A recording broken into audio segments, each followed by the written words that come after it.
Hello, everyone. Welcome to the Bounce House and another session of Monday Mothership. Say hi, everyone. Hello. Hi. Hi, Super everyone. excited for this wonderful cast. Some new faces, some old faces, and we're going to dive into another fantastic session of this great game, Mothership, a sci-fi horror RPG for those that are unfamiliar.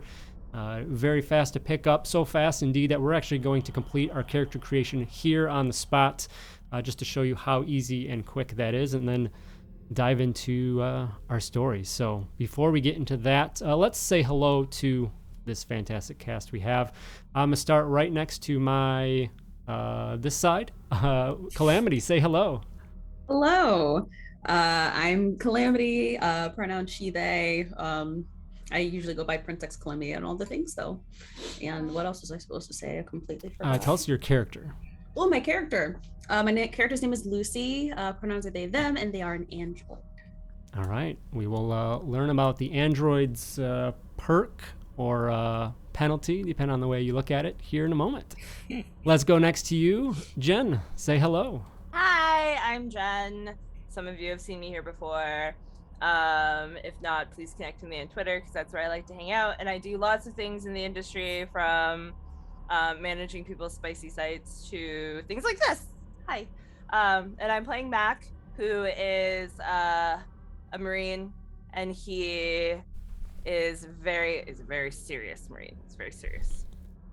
Yeah. We'll see how blurred that line gets between the player and the character. All right, Natalie, say hello. Yes. Hello, everyone. My name is Natalie. I go by she, they pronouns. You can find me on Twitter at Ghost Candle, where I talk about all my stuff. All the stuff goes on there. But today I am Dr. Ursa Constella. She is the scientist and a bit of a mama bear personality type, so we'll see how that goes. Always good to have one of those on the crew. And last but not least, Moth, say hello. Hi, I'm Moth, and I'm going to be playing the Teamster Azalea von Weeze, who's a they, she, and I'm a they, them. All right, fantastic. Glad to have you here.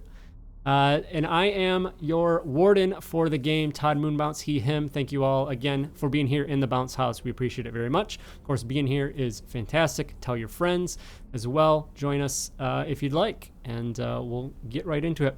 Also, I will mention we are giving away a digital copy, thanks to Tuesday Night Games, of the module that I'm running, Gradient Descent.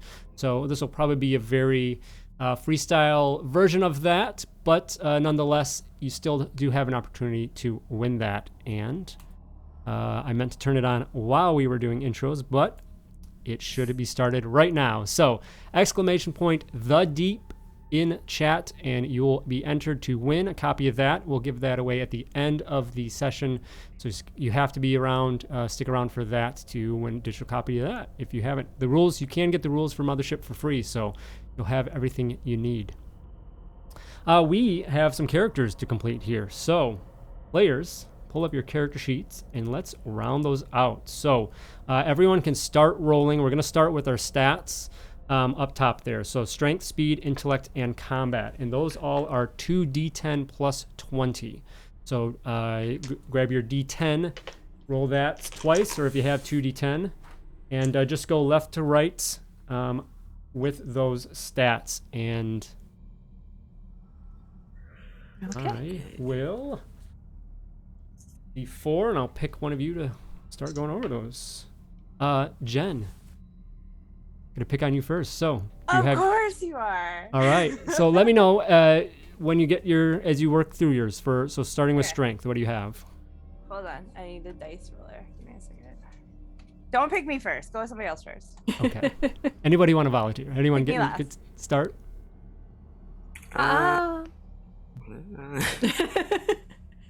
Natalie? I guess, yeah, I can go. Okay. I'm ready. All right. I always have dice in front of me. It's my life. All good. So go ahead, yeah. And everyone else, yeah, go ahead and start working on it and filling things in as we go. Yeah, don't wait for me. But Natalie, for Dr. Ursa, what do you have for strength? Do you have that? Okay, so strength, 2d10 plus 20. That is a total of 30. Okay, So I and rolled a everyone, 9 and a 1. let's add in your class bonuses as well. So you'll see that where those are, if you get bonuses to certain stats and things. So keep those in mind when you are putting your stats together.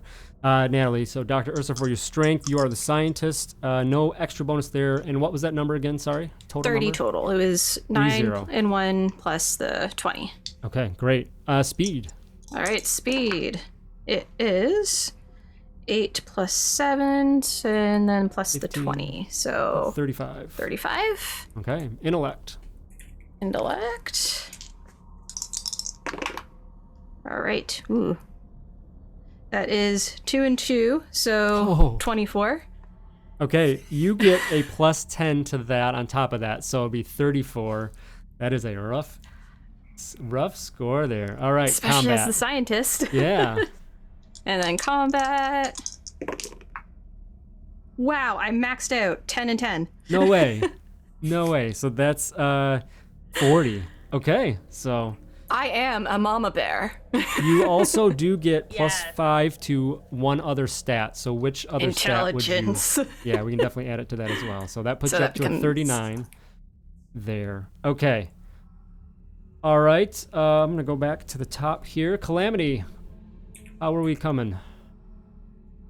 Got all my stats. Okay, what done. do you have for strength?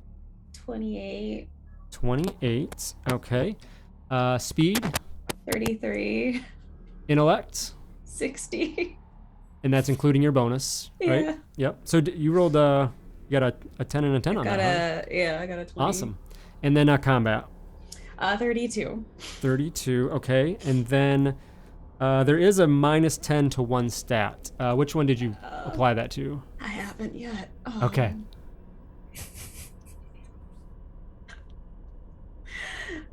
Probably strength. Okay. That feels scary, but okay, let's do it. We will see how that comes into play. Okay. Jen, you getting there? I'm getting there. Okay. What do you have for strength? So far I have I have a 34 for All right. strength. Speed. 8, 9, 10, 11 plus 20. I have a 31 for speed. Okay.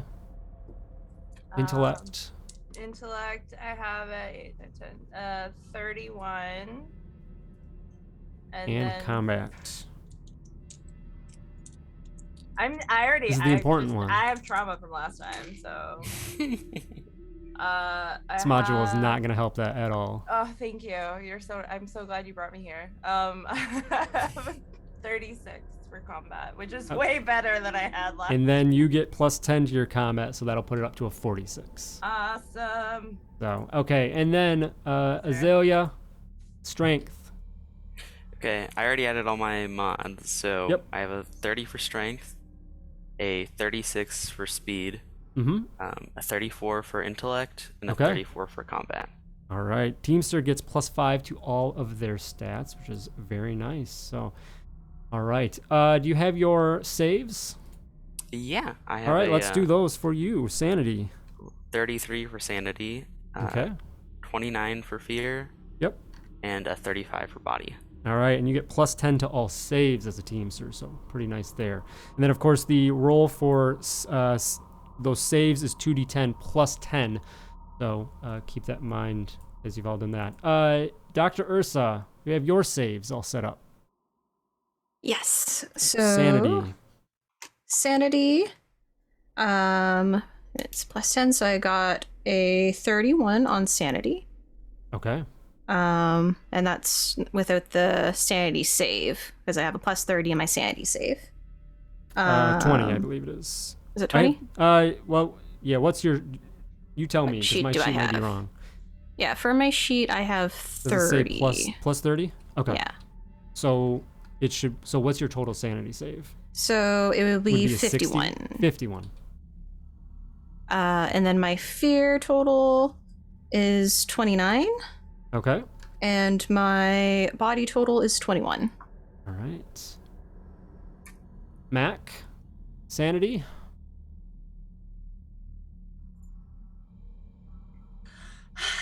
Okay, I got a 30, All right. and then I got a 42 for fear. That includes my marine. Includes your bonus, okay? Yep. Yep. And then I got a 25 for body. All right. That also includes my marine bonus. Oof, okay. And Lucy, our android, sanity. 19. 19? Mm-hmm. Okay. Fear save. 85. Which Very good includes for the androids. the Yep. boost. And then body for the android. 21. 21. Okay. All right. So we have our stats and saves in Mothership. The goal is to roll under the scores. So definitely pretty high difficulty for some of these. So really, generally, you avoid a situation that makes you roll when you can. The players have all chose their skills already based on their classes and whatnot.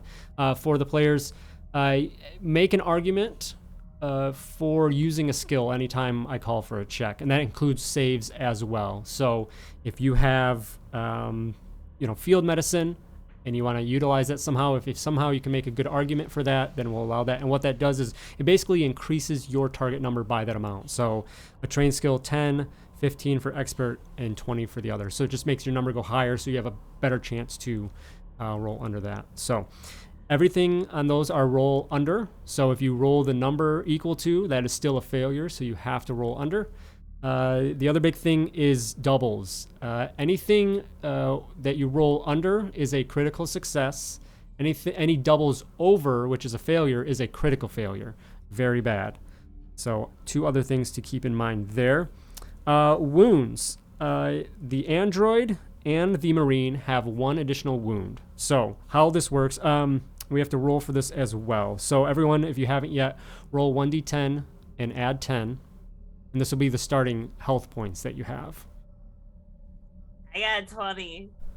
You did? Yeah. Nice. Okay.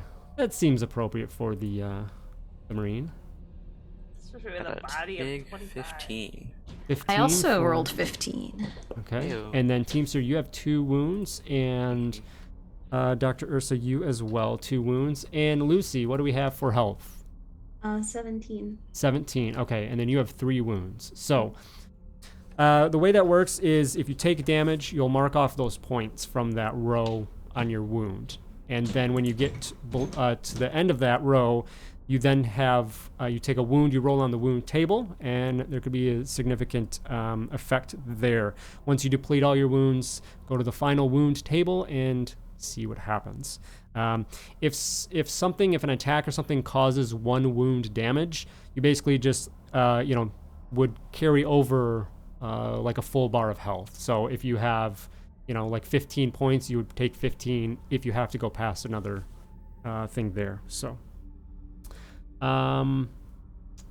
let's see. Does everyone know? Everyone starts with 2 points of stress. And that will raise depending on the various situations. Let's do the fun things now. Trinkets and the patches. So, any volunteers for that? Who wants to go first? I can do it. Okay, so start with a trinket. Give me a D100. Okay. That is a 43.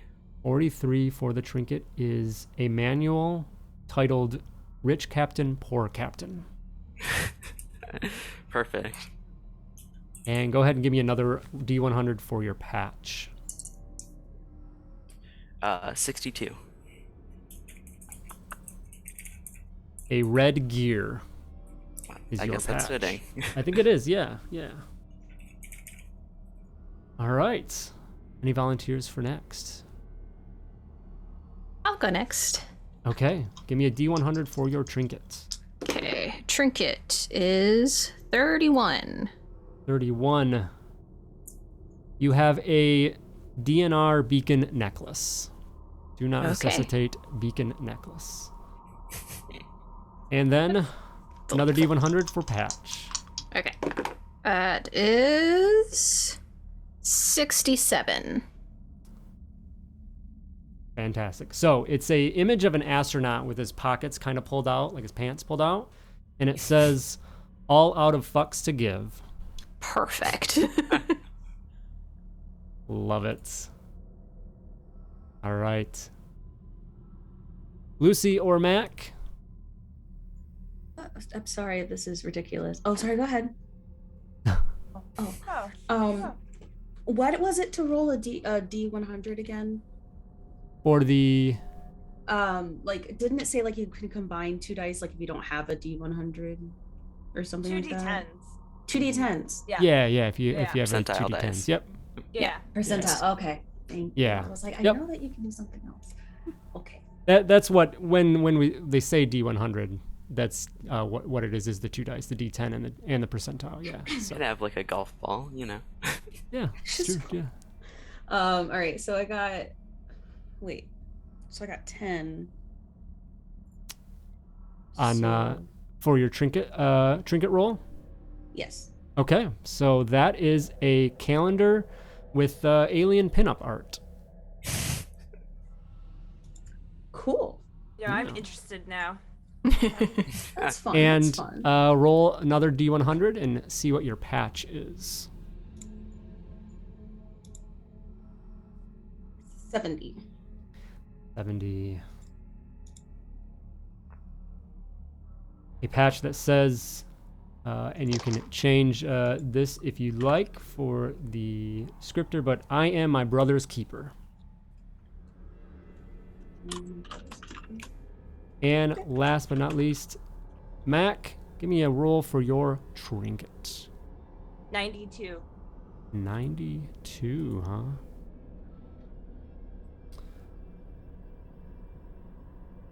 A trench shovel. Super appropriate for the Marine, I think. Yeah. And then one more for your patch. 75.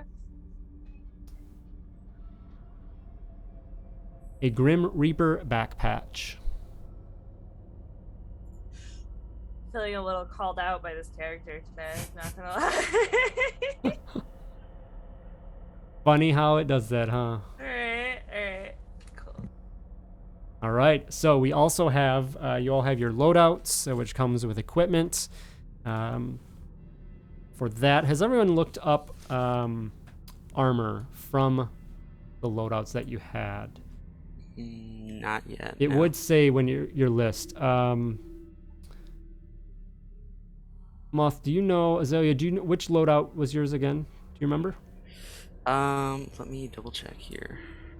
Because I think 0.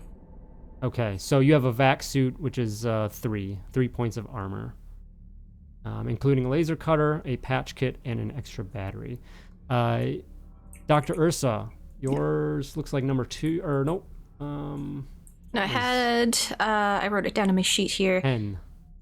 Hazard suit, Yep. the trank pistol with 3 charges, bioscanner, and a sample collection kit. Yep, and so you have 5 points of armor there. Make note of that, as I will.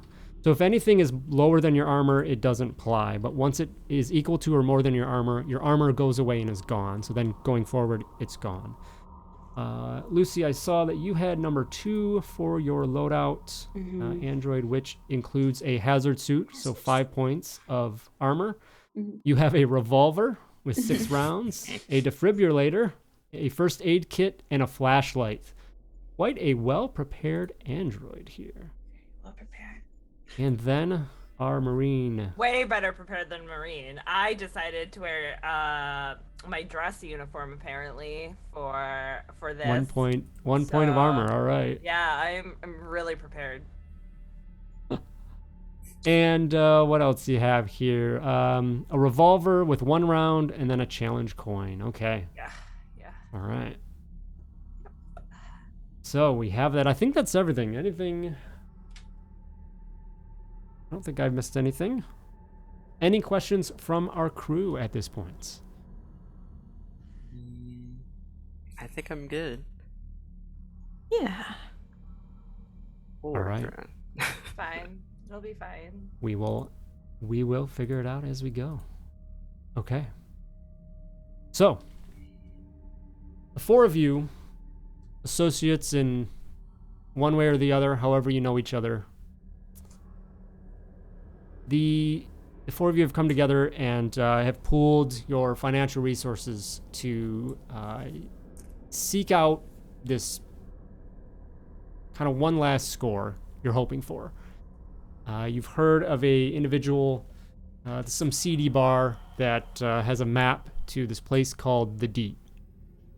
And it's this old Android production facility that is no longer in commission, but there's even there beyond rumors. There is evidence that there's super high valuable artifacts and relics contained within this facility.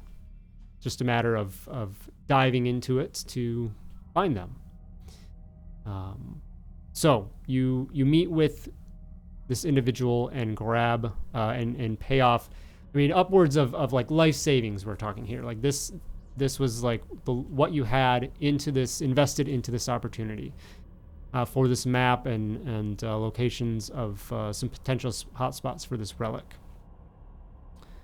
With that, you then, with some additional money that you had saved aside as well, hire transport to the Deep, the massive structure there, and you're taken by an individual that was a retired diver, self-proclaimed retired diver, and gladly takes you to the facility.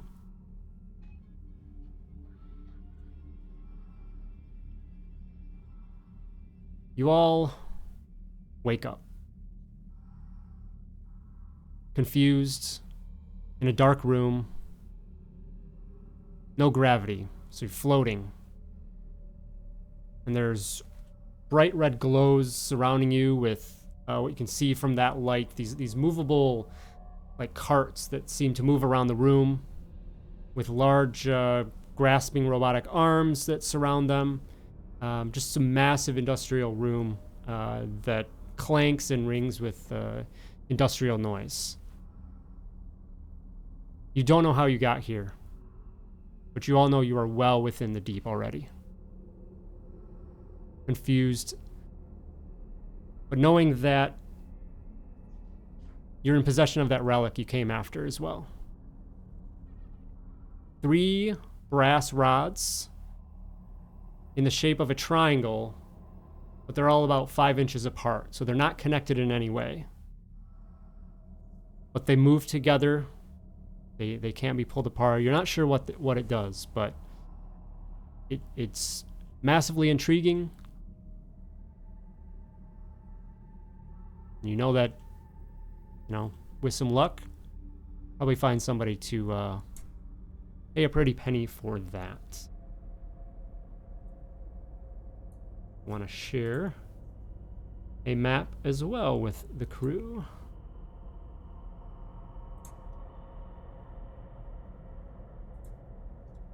After clearing your heads, you do remember finding a map that kind of helps you navigate this massive structure, what's known as the Deep. So towards in the upper middle of that map, there is a highlighted room. That's where you all start.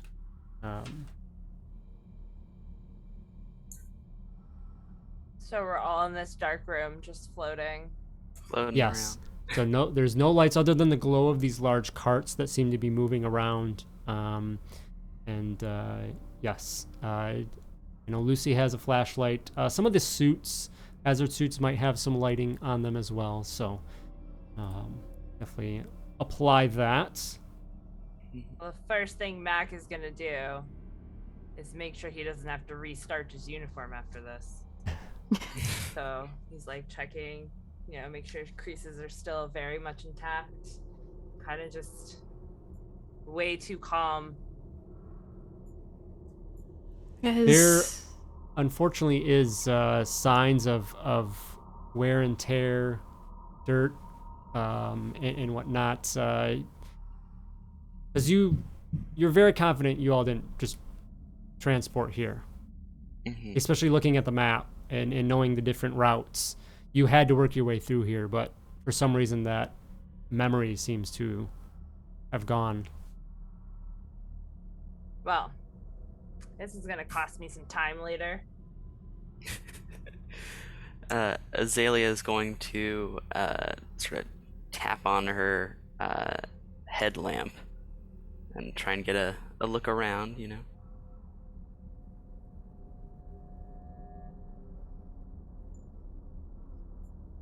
All right. Yeah, sorry, just scrolling through all the pages. Where is... And as Azalea is doing that, and Mac gets a full glimpse of what he's dealing with, he like gasps, starts feeling very uncomfortable. And actually, I forgot the most important part. Everyone roll 1d10. All right. 8. 8. 9. Okay. So, sorry, divide that by 2 and round up. So 4. 5. 4. That is how much stress you take as you wake up confused about where you are. Dr. Ursa, you said a 4 afterwards? 4. Yeah. Okay, so you're up to 6. And Lucy, 3 you said, right? Mm-hmm. Okay, so 5. Okay, so you wake up confused, not understanding how you got here in this strange room.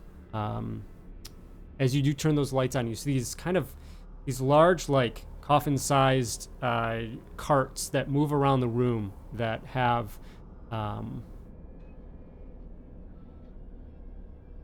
these arms, robotic arms that stick out the sides. They look like surgical tools, and there's a warm, glowing, what you assume to be a forge in the center of each of these things. And they just kind of look like they're reaching out and grabbing towards debris and things. This looks to be some kind of a waste reclamation area. There is a lot of just debris floating about, and they go around the room and they grab stuff and pull it in.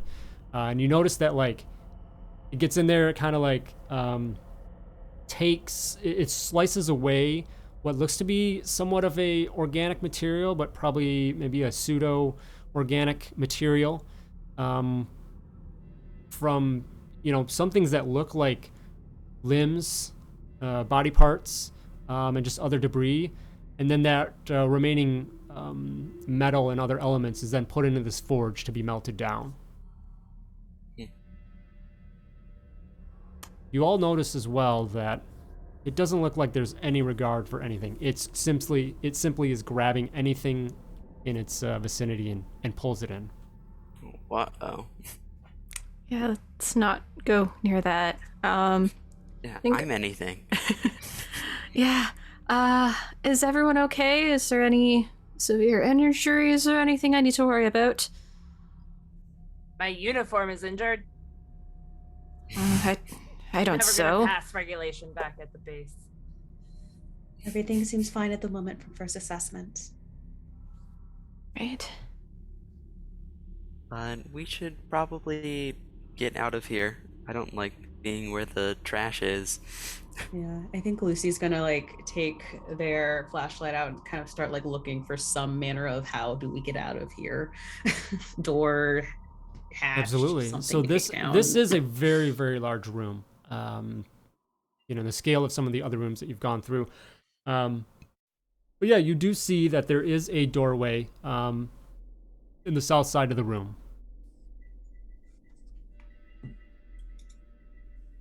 Looks like our ticket out's over there. Oh, You would know perfect. on the map as well that the areas designated in the orange color, those will be exits out of the facility, potential exits.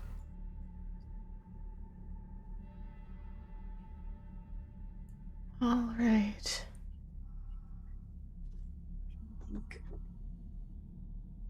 So, Is there anything to like grab onto? Is there anything that's like not really moving that I can like use to kind of?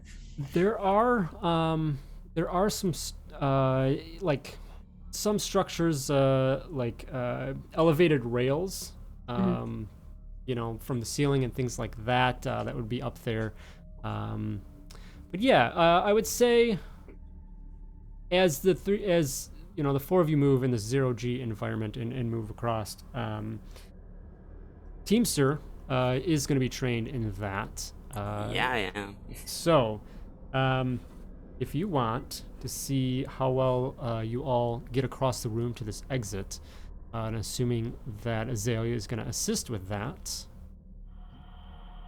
with the assists, everyone can have advantage on a roll, a speed check to move across the room.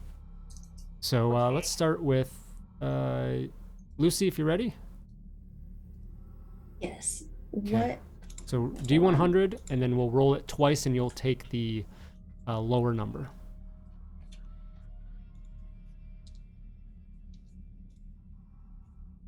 And we're taking the lower number? Okay. Yes. Oh, because that would be advantage in this case. Yep. Yeah. Okay. Yeah. Okay, that's a 9. And a Nice. 99. Oh. Ooh, okay. So 99 is Take an the 9. automatic crit fail, but you have advantage, I'd like so to take the 9. fantastic. Yes, please. So you, yeah, whether you've had experience in this before, or just Azalea has done such a good job with, you know, helping you out, is able to find a couple things that are there to give some balance, but you just are able to, you know, basically float your way across to the entrance and wait for the others to join up. Mac. Okay. I'm gonna accept help reluctantly. Just letting you know. Don't forget your training. I got a 41 and a 78. And take the 41. Or a speed check, which is unfortunately a failure. Of course it is, because you Okay. didn't fully accept the help. So take a point of stress for that, Okay. but you do get over there eventually. Just take some time. Very Maybe conscious of my scuffing up your uniform. uniform. Yeah. Yeah, probably scuffed it up, unfortunately. Ugh. Dr. Ursa, you make an attempt to move across as well with Azalea's help. Go ahead. All right. Definitely need that help. So, first one, 23. Very nice. And second Should one, be good. 63. So that's Okay. 23. Yes. So you as well, with the assistance by Azalea, are able to get across without any incident as well, waiting.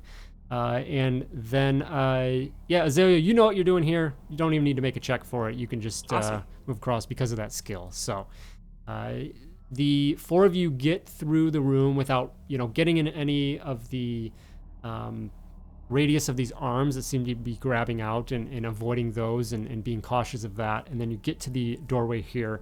It is a heavy kind of like not like a full airlock, but like an airlock door to seal off the sections. But you are able to go through that, and it opens up into a hallway that runs down. And there's a couple other passages that split off to the left to the right.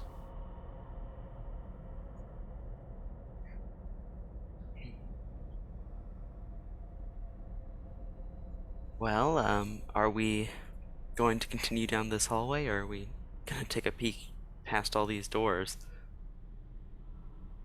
Well, my thought process is we may want to get out as soon as possible since we have no idea how we got taken here unconscious in the first place. And that is upsetting to me. I feel like Doc is Dr. right. Yeah. Ursa. Sorry, Yeah, go ahead, well, you- Mac. Oh, Mac was just agreeing with the Doc because very uncomfortable in the scuffed up uniform. Okay, well, Dr. Ursa, go ahead and make a sanity save. All right. As you struggle with that bit of Yeah. information. 5. Fantastic. Okay. You don't know how the hell you'd get here in this spot without recollection, but there has to be an explanation. So it's just a matter of finding that explanation. You're not sure why, but it doesn't bother you. And actually, since it's our first save, we didn't go over the trauma responses that everyone has, and these are such a great part of Mothership. So, the scientist Whenever they fail a sanity save, all nearby players gain 1 point of stress. So we've avoided that. The Teamster is just a little bit of a buff for themselves. Once per session, they may take advantage on a panic check. A little choice there. The Marine, whenever they panic, everyone else must make a fear save. And then the best one of all, the Android, all fear saves made by a nearby player are at disadvantage. So the creepiness of the Android apparently, unfortunately, affects everyone else. So keep that in mind as we go forward. You enter in through the hallway. Again, the gravity is unfortunately not here. The atmosphere, though, has been breathable, and there's dim lighting in here. In this hallway, it's kind of like flickering security lighting at best.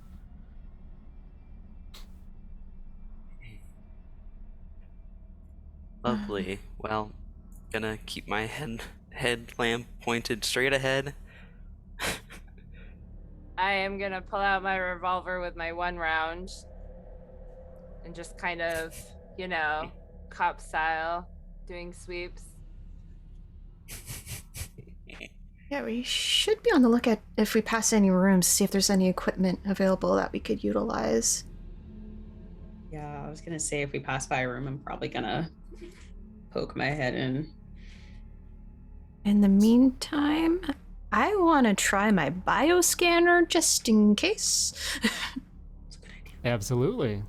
Yeah. So you go ahead and throw that on and begin trying to pick up some signals. And you see 3 dots on there for yourselves. Nothing else seems to come up. Okay, that makes Within sense. its known range, at least. Yeah.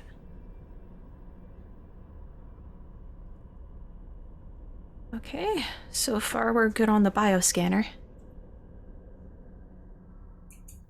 I guess let's open door number 1. I'm ready. I think. this And is are you the heading photo us- I kinda have. Heading straight down, trying a side corridor. What's your path? I think down a ways, and then just whatever door speaks to me. So following that green line at first. Yeah. 32F there. Okay. So you head into this room here, and you see a room. This one is smaller, like office room. Versus the scale of the room you were in, really large, tall, industrial. This would be more of like an office room of size. There's dirty cubicles, walls covered with passable watercolors, and you see some cabinets along the walls as well. Seem to be some sort of like a tool cabinet or some sort, just their heavy nature. But not much else seems to be in here. Great. Where? Great. Is there any papers or files on any of the desks in here? There are not. Once again, there is no gravity in this room as well, so any of that would be floating, but there's not really anything. There's some computer terminals, but they all seem to be locked down and, without function. So, am I right in saying there's like no actual like power? It's just still emergency lighting going on right now? In this room, yeah. Okay. Interesting. I don't Who see any has reason to the- keep hanging out. Mm-mm. Oh, that is a good question. Who has the relic? I'd probably have it, I would imagine. Yeah, I would feel it'd either be Marine or our android. Okay. I mean, Okay. if you want it, you can have Oh it. no, that's okay. You can Okay. hold on to it. Oh. Doesn't want that sort of responsibility. No. You can be the target. Well, I am militarily trained, so there is that. Yeah. All right. Guess we keep on going on. Yes. Okay. Moving forward. Any searching of the room? Any looking around for? You did say there was a utility closet or There's like some cabinet? storage cabinets. Yeah. Yeah, we can look around. I would like Yeah. to look for a better gun. Well, unfortunately, you don't find that, Awesome. but you do find a sledgehammer. Seems to be some kind of a assisted strike sledgehammer that basically is kind of like a motorized, mechanized system to help with that function. But as a weapon, could be pretty heavy duty. Gonna look Yeah. over at everybody else and be like, does anybody else want this? Because like this could do some damage. Mm, No. No? Not the hammering type.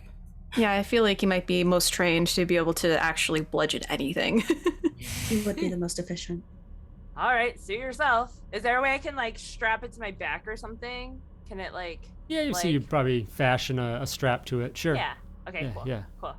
Okay, so if you want to take a note on this, the turbo sledge will cause 1 wound damage.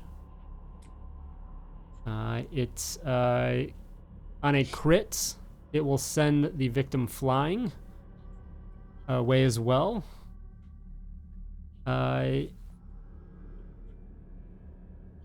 It I'm does sorry. require. Did we just find Go the ahead. the hammer from Halo? Is that what we just found? Is that what I have right now? 'Cause I'm a very happy Marine, if so. I mean, It does require some strength checks to maintain control, and if you critically fail the strength check, might result in some bad things. I would like everyone to sign a waiver before we continue.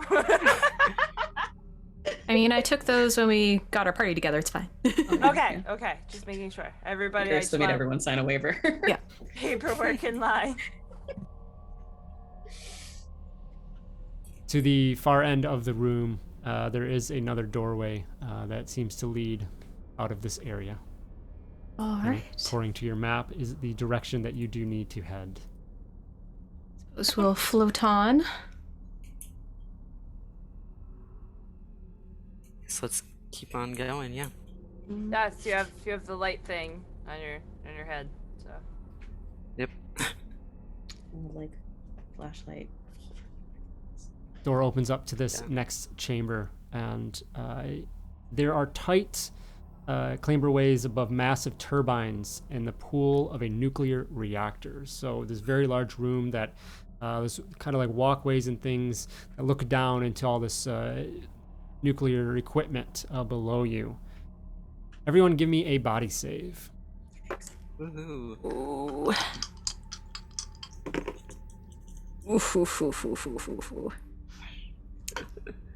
I rolled a 49. Okay. That is a 32.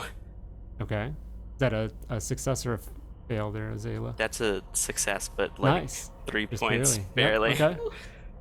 okay. Mac. I got an 82. Okay. And Lucy. Oh wait. Oh wait, that would be a 2. 002? Yeah. Yep, that's a 2. Fantastic. Dang. Nice. All I right. panicked for a second. Nice. I was like, oh, wait, Ursa- math isn't working. Ursa and Mac, you both failed, yeah? Yeah. So take 1 point of stress each. And then go ahead and roll 1d10, Okay. divide by 5. I rolled a 1 on it. Okay, so 1 point. Mac,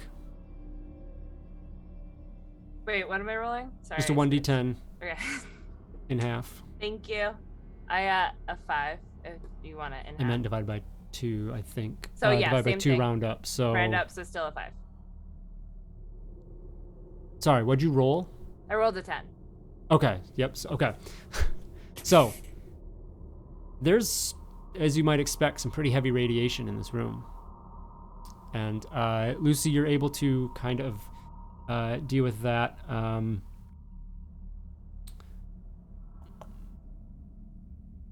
But sorry, one second.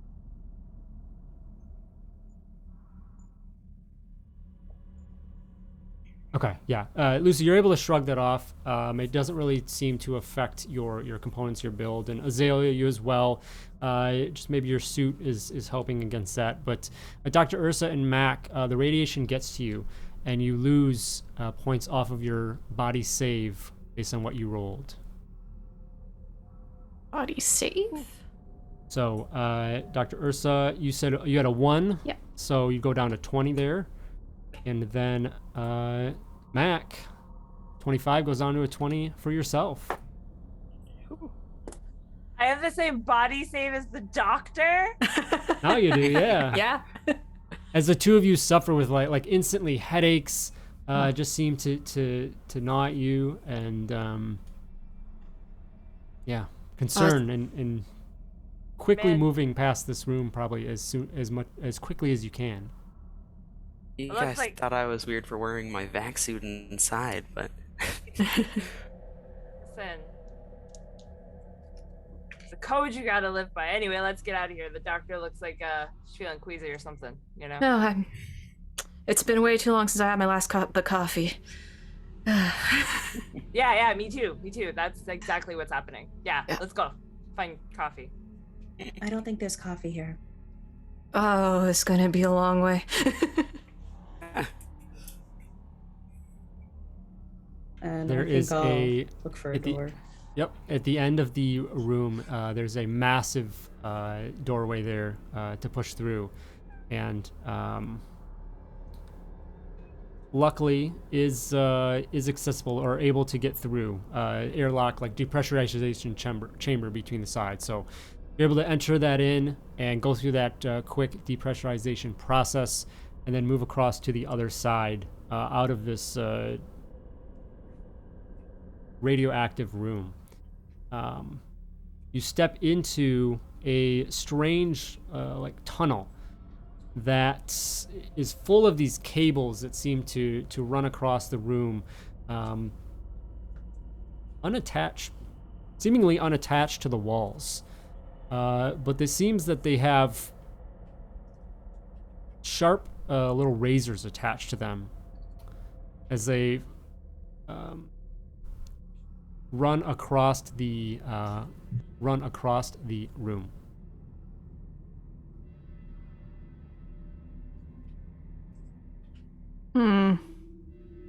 Sorry, what?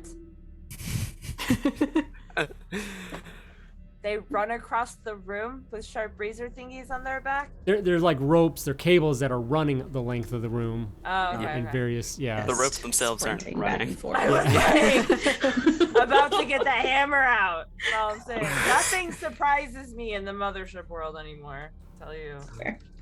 Let's be careful and not run directly into, or I guess float into that.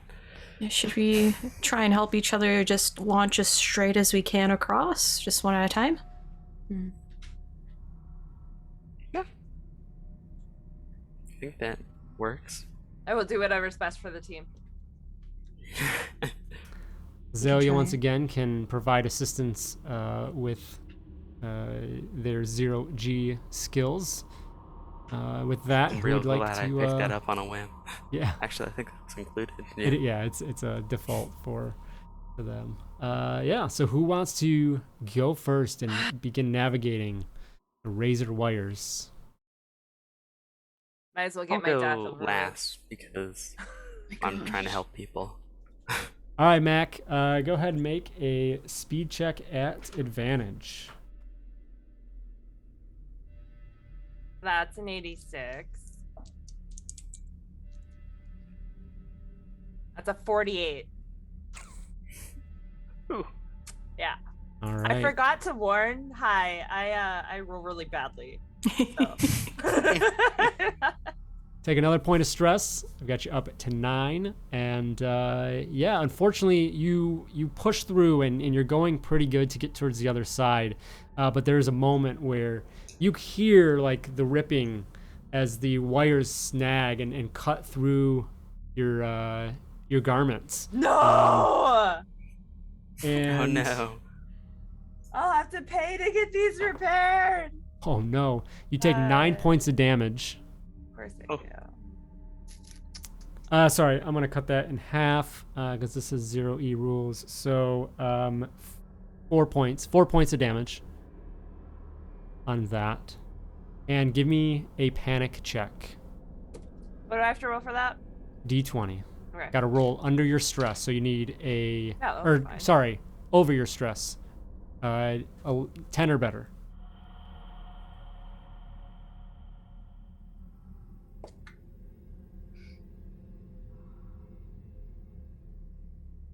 I got a 6. All right. So we'll come back to your result here, Oh, but God.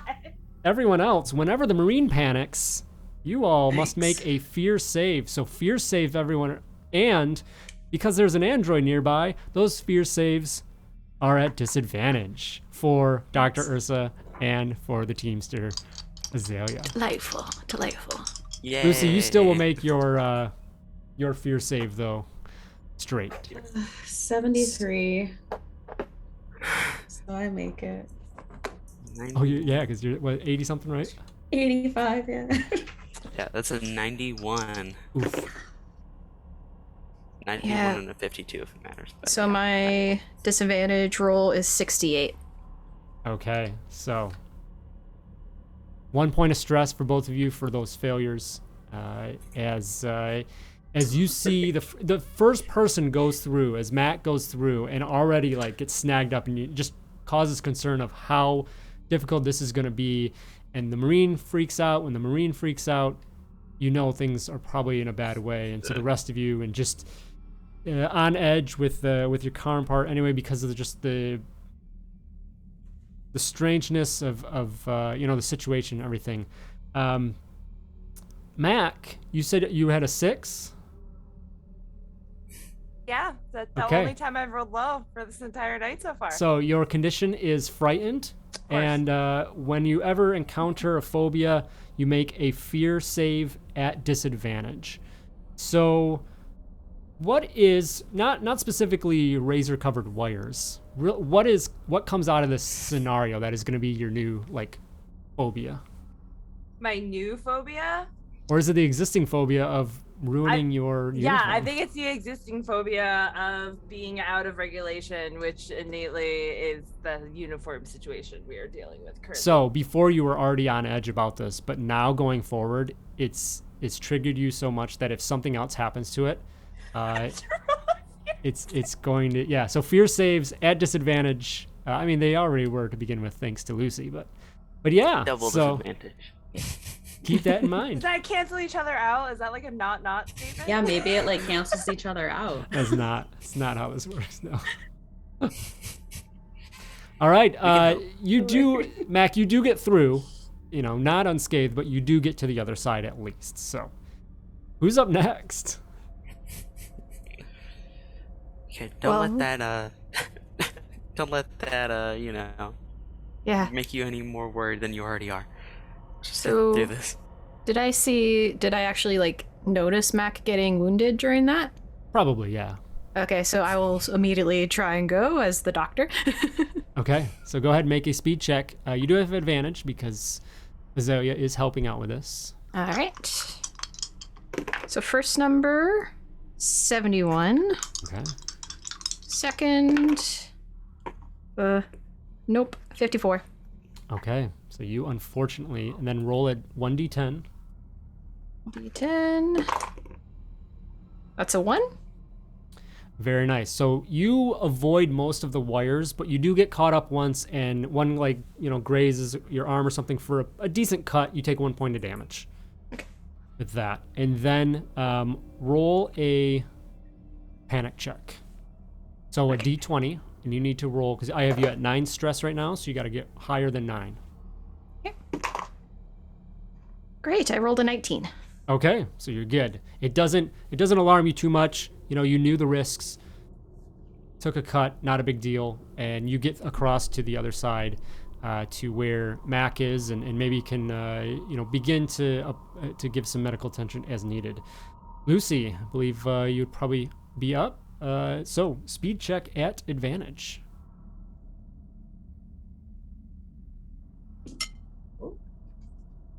That would be a 19. All right, that is that's probably going to be a win, but you can go ahead and try again if you want. Yeah. Maybe get that critical So that's a success. 93. We'll go with the 60. Okay, yes. So seeing the two before you, just analyzing, seeing if there is or isn't a pattern to these wires, and with the assistance of Azalea, just shoot through, and you get through completely unscathed without any issues. And then that leaves up to Azalea. You at advantage, but of course you get to add your 0G bonus. Woohoo. Okay. First one is an 81. The 45 second or better. one is a 17. Okay, all right. So yeah, you as well, knowing how to navigate this area of without gravity, on top of the threat here, you get through without issue. Get to the other side, in front of another doorway. How are we holding up here? Yeah, did you get hurt, Mac? I thought I saw it cut into you. Yeah, but my soul is hurt more than anything else. Do you see this uniform? Well, let me check the bloody patch. Yeah, And- thanks, Doc. Give Mac a quick look over. If it had not been for both of your blunders, I would not have made it unscathed like I did. You're welcome, Lucy. Always looking on the bright side. Always look back.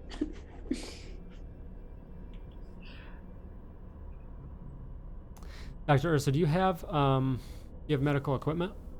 I don't believe so. Okay. But if I do I have a recall, first aid kit. yes, I would turn to Lucy and ask if I could Okay. borrow out of it.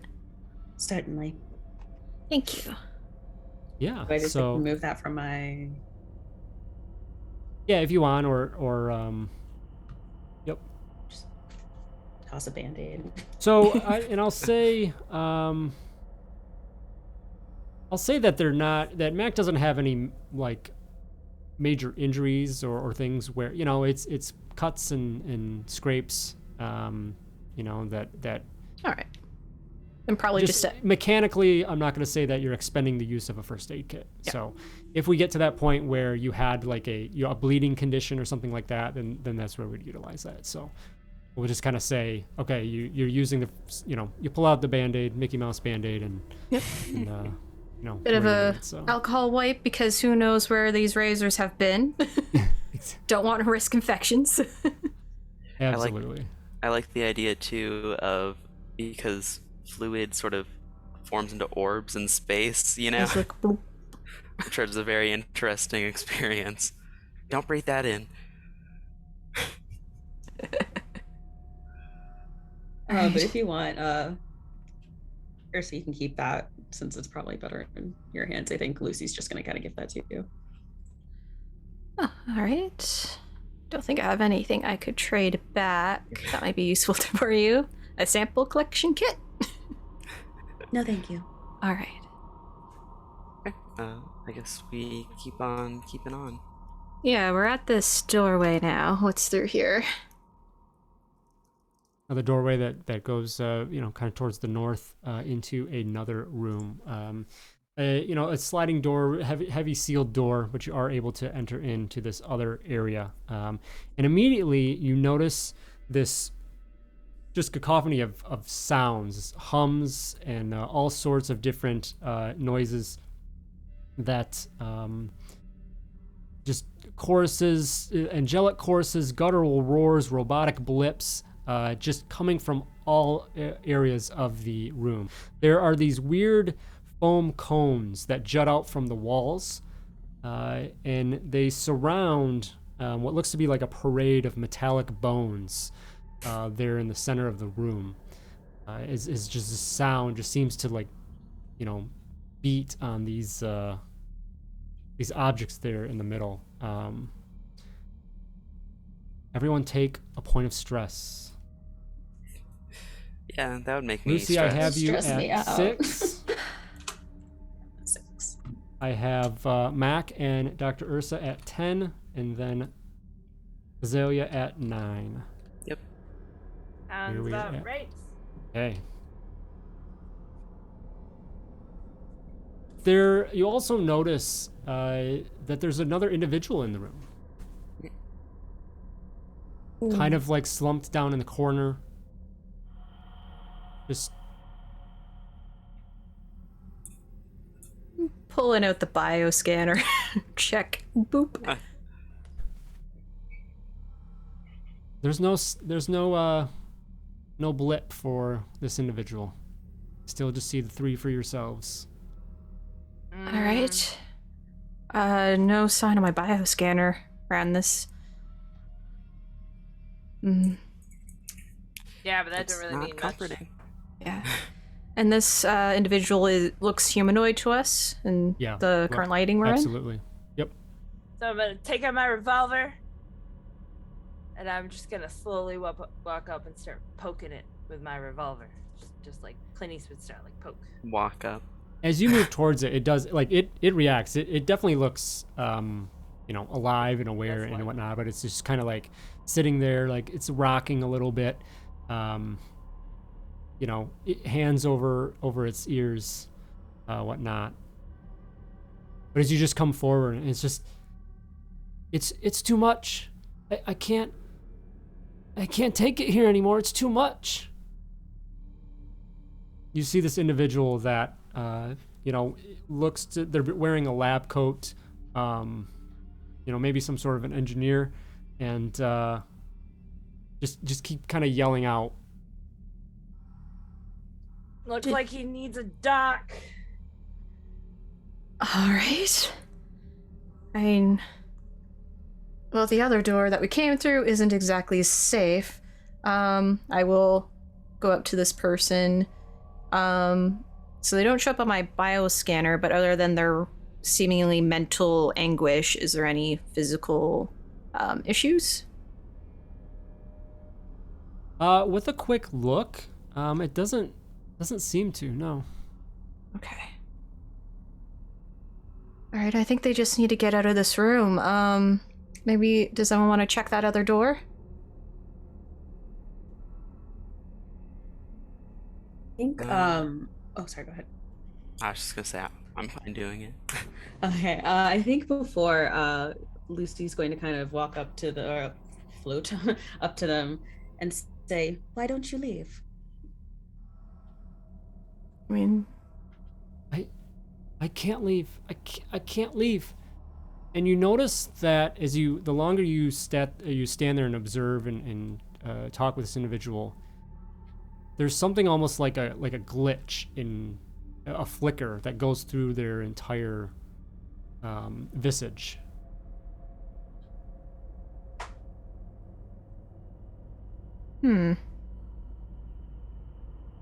So wait, did Max succeed in poking? So is it like physical? Can it be touched? I don't know. So if Mac, if you would you still have?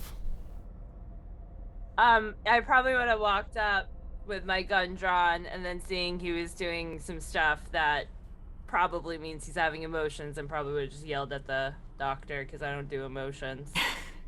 Very non-emotional person, you know. that's fair. So you're not gonna like physically. No, I am gonna keep an eye though. Yeah, I'm not Okay. gonna poke it because that's rude. But I am gonna be close by with my gun drawn in case, starts raging or something. Okay. I think Dr. Ursula will actually poke because she's fascinated about life sources and living things, and Yes. this didn't show up on her scanner, so she's gonna pull out probably something from one of the kits to give it a little nudge. Scientific poke. Do you want to use Yes. my hammer? I was about to say the Not sledgehammer's yet. got like reach. All right, it's here if you ever need to borrow it. You head over to the individual.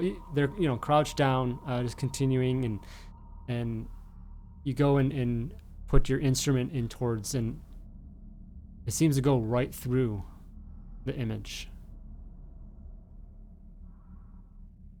All right, this as is... if it was like a hologram almost.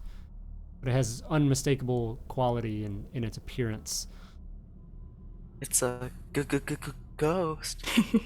And it's reacting to us being in there. Yes. Interesting. Okay.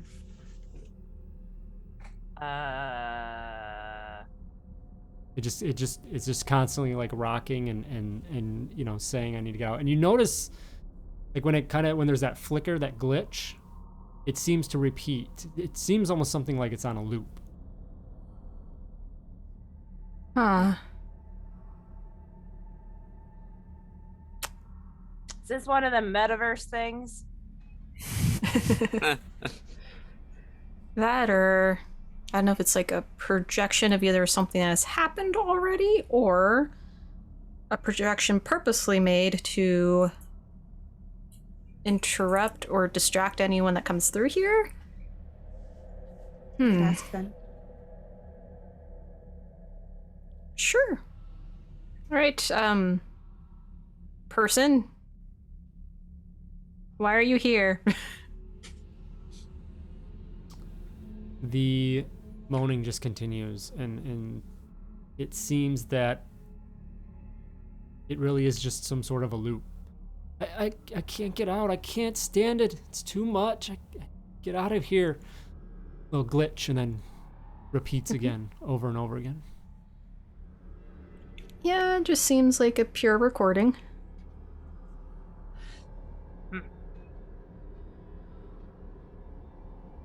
Mac puts the gun away. If this was someone that has already been here, where did they go? Yeah. And why is this here? It's a trap. Let's move past it. Yeah, to try not to touch anything. I guess proceed to the next door. Okay. Moving past the strange visage there in the corner of the room. I'm gonna step over it. They're like in the corner of the room, but yeah. Okay. You guys step like through it, or you No, just- or like as if I'm confused and if I think it's a real. I don't want to hurt him or anything. Oh, yeah, I see what you're saying. Like Okay. I'm gonna Yep. step over I see. Okay. him. So yeah, you head out of that room and enter into another small hallway. That'll then head up to another doorway, to another room. What's in this room?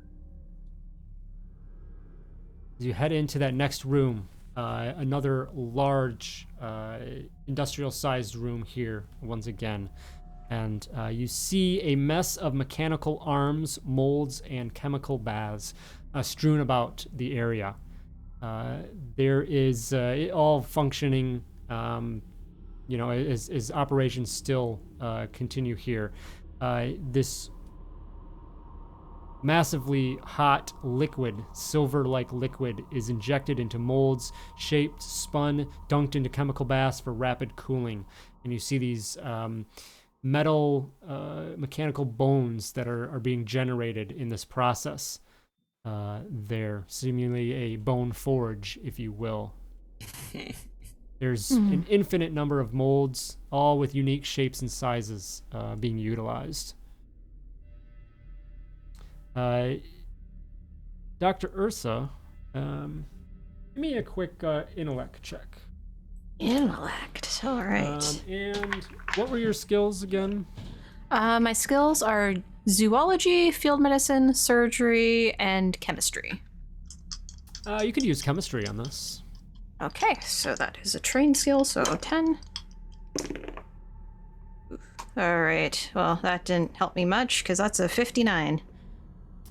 And your intellect's a 49, so with the bonus. So okay, yeah, this is maybe chemistry class you missed.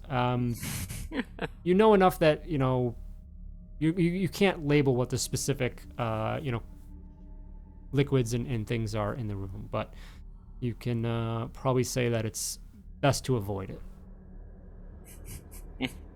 Yeah. No one touched the liquid. It might hurt real bad. If anything I learned in chemistry is don't touch the liquid. Yes. I'll keep Yeah. note of that.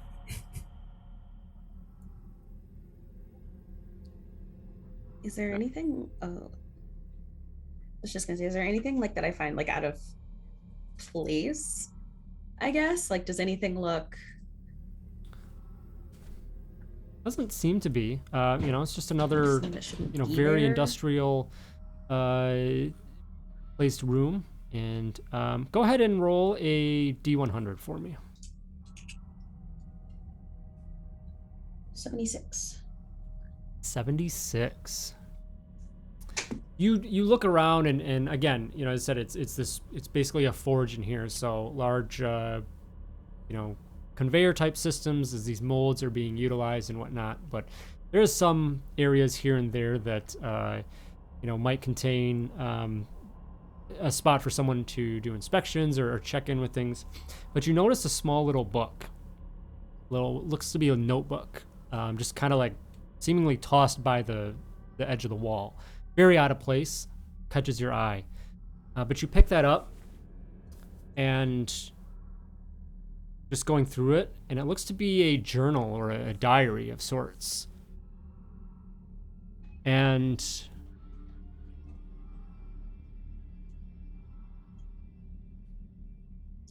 Can I read it? Is it English? yes, it is English. Sweet. You see, Mac, what would be, what's Mac's full name? First full name would be Mac? Depends on who's asking. Your younger self. Max. I feel like I don't know why. I think his name would be Arthur. Arthur? Okay. Lucy, you see in this journal diary pages signed by someone named Arthur.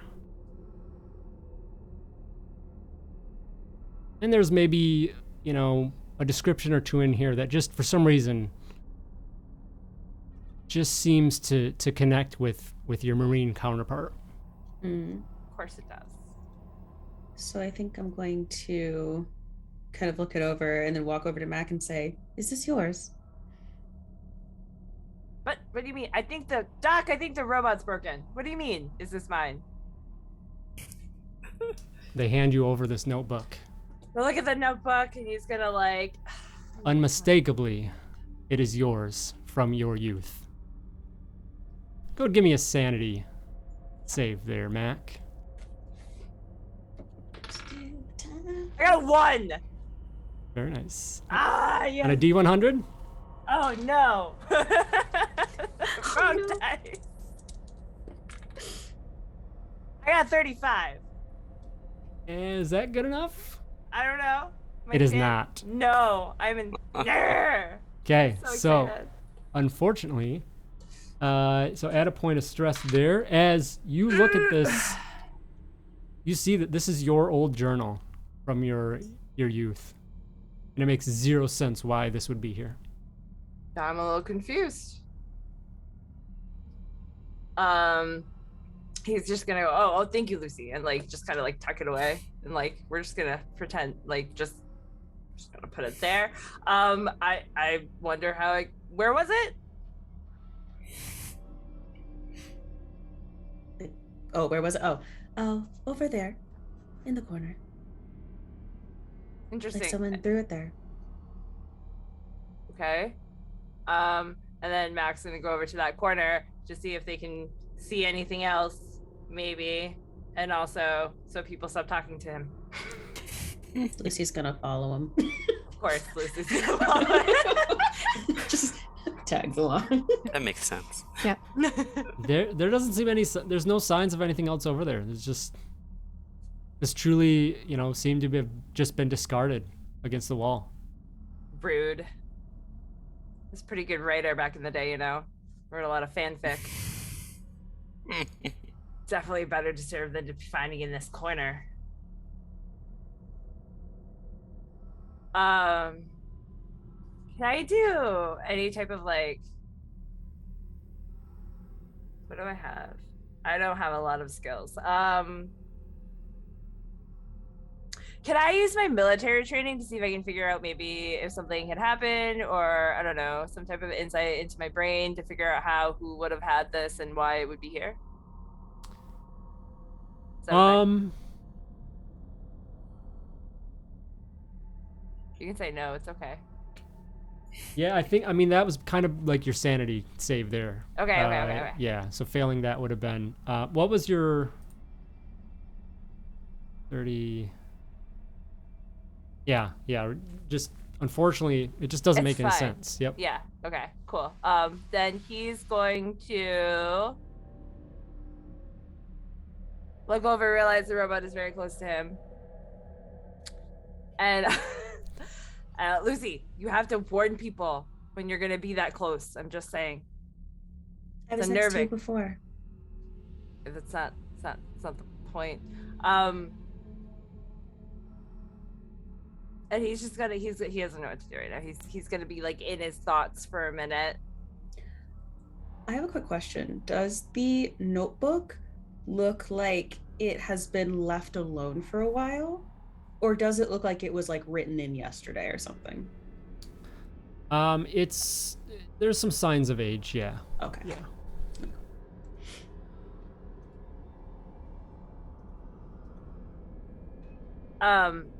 I had a disturbing thought. I may keep it out loud, or is that what you're thinking? Yeah, is this like for the group? Lucy would ask. Yeah. It's an inside thought. Well, have you guys been discussing the book aloud? Yeah, I imagine. Okay, if you're discussing it aloud, then yes, I would have said it aloud. Do you have a theory, Doctor?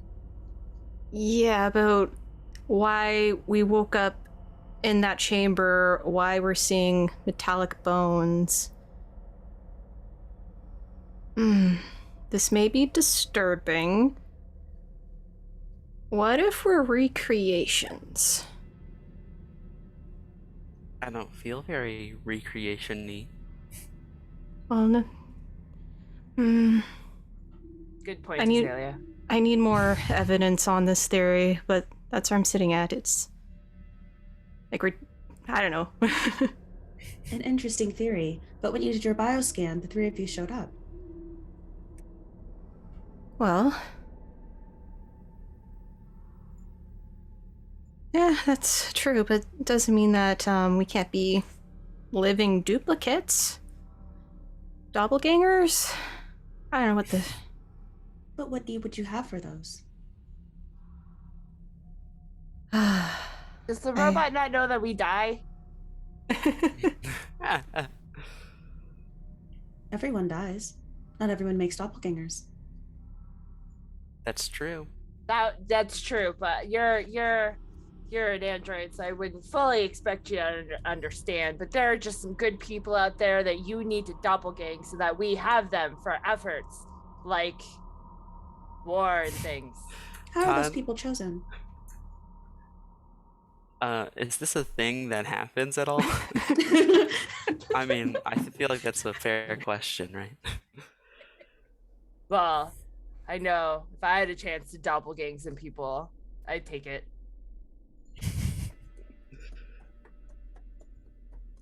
Based on this conversation, now I'm wondering if we were the best choices.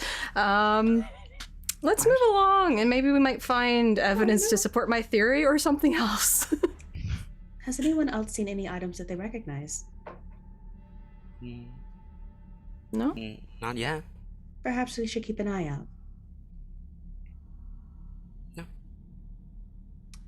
Mac's gonna trail behind. Okay. Whatever, walk. Lucy's undisturbed, just going on ahead. Mac is gonna like sneak looks of his notebook to see if he can figure out anything that's in there, but doesn't want anybody else to necessarily see that he's sneaking from his notebook, but because he doesn't want to share with the group what is in there. Want to read the fanfic? Long time ago, okay? Things were different then. Listen, I won't judge you for Twilight fanfic. It happened, okay? I won't judge you. Amazing. That's gonna be a new show idea. Is Max fanfic? Don't tempt me. Don't Vampire. tempt me. Yep, there we go.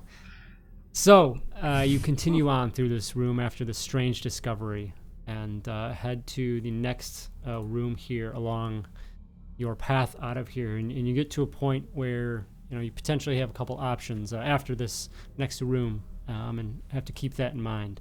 But you enter in what looks to be a improvised cryopod bay. There are cables jury-rigged sprouting from the ceiling like vines, with these large pods in the room. There's 10 large pods, and you can see they all have like a frosted panel on the front of them, but you can see silhouettes of figures in each of them as they just hang in the room. This room is what would call like human scale versus the industrial scale, so closer to maybe like a normal room, but yeah, you have those pods hanging there. All right. So I'll do the. Oh, cool. I just walk on past. Yeah, I guess I'll do my bioscanner once more just to make sure that either they're well within their cryosleep or something else.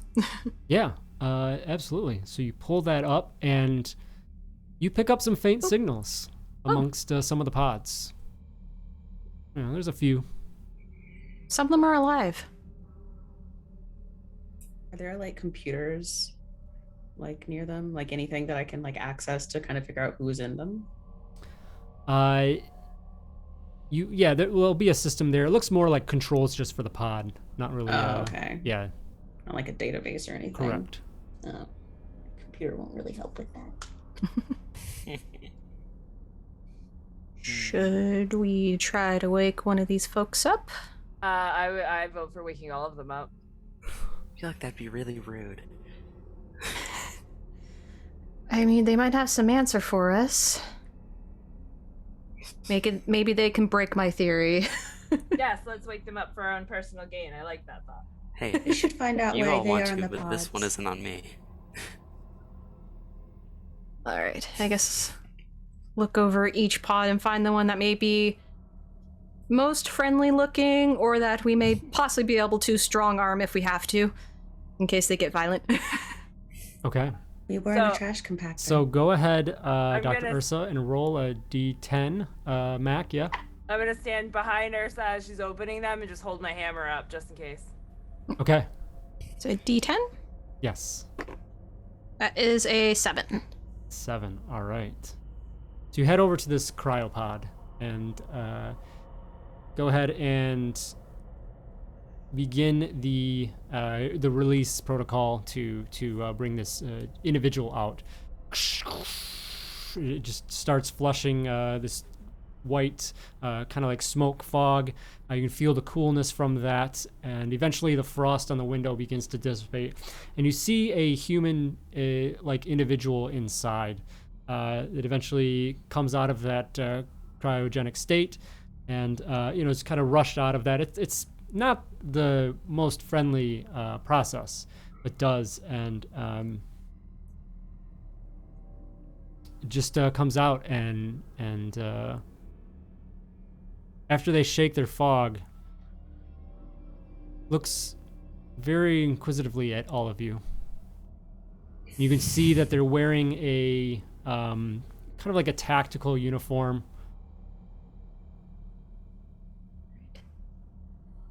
Who are you? Fair starting question. We're a team that just woke up in here where we're hoping to have some answers from you or one of your other compatriots. We were in the trash compactor. Is that really what it is? It's a trash room of some Probably sort. not a good place to be. I You see him look around like confused. And looks at you, Lucy.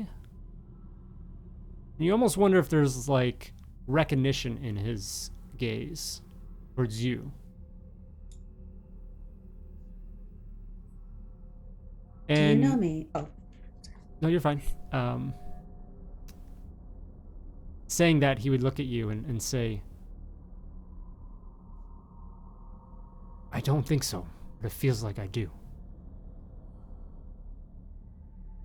we don't recognize him. None of us.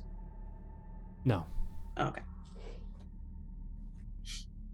Give the word, robot. I think we're okay. I was not given a Um, word. No, So- never mind. So Okay. the one you addressed is Lucy. I'm Dr. Constella. This is Mac, and this one's Azalea. What are you doing here? I'm holding a hammer. I see Beyond that. the immediate, we just woke up in a strange place, and we're now trying to get out.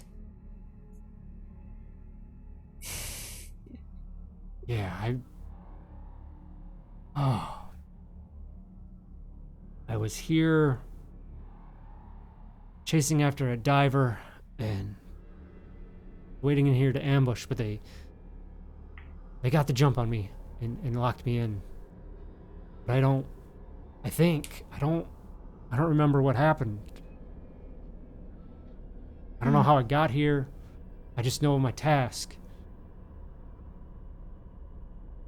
You know of our task, right? He says over to you, Lucy. What is the task that you were given? To deal with the divers. That is Wait, not no, a task that's I'm not familiar right.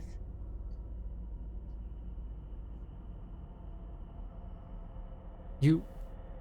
No, this, wait. He just kind of seems to be getting, growing Okay, increasingly on edge. Deep breaths. There's a lot going on across the board for everybody. Just deep breaths. We'll do this a step at a time. I'm not one of them. You are. I'm not one of them. What? One of what? Everyone here is an android. Speak for yourself, sir. Thank you. I am I bring born up- and raised. I bring up my Cow country. bioscanner, turn it on. I'm like, we're part of the dots on here. The only one am is Lucy. That could be manipulated. There's no telling. This whole place is a factory. All right.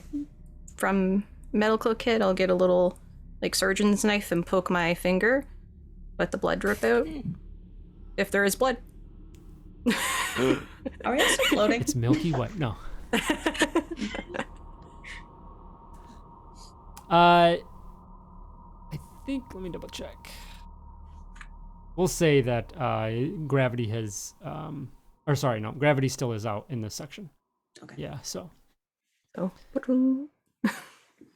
I was about to say just probable. The individual still has some concern, but it seems to soothe him a little bit.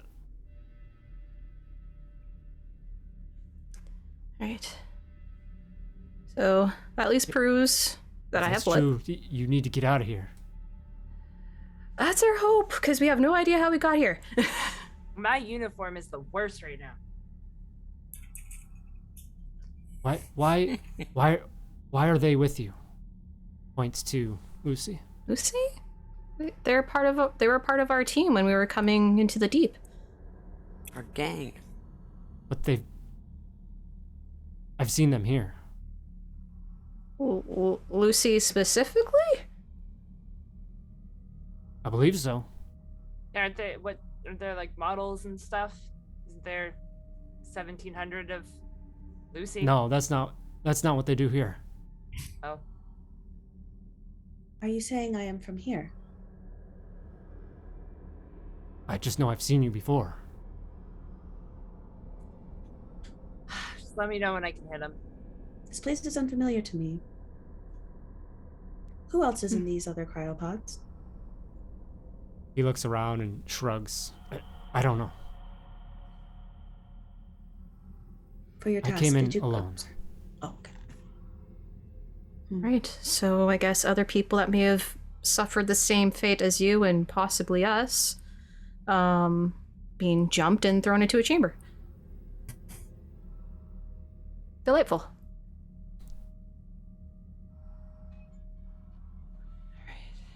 Well, should we try maybe wake some of these other folks up? Maybe they might have other conditional information. Following your lead, Doc. All right. Sorry, what is your name?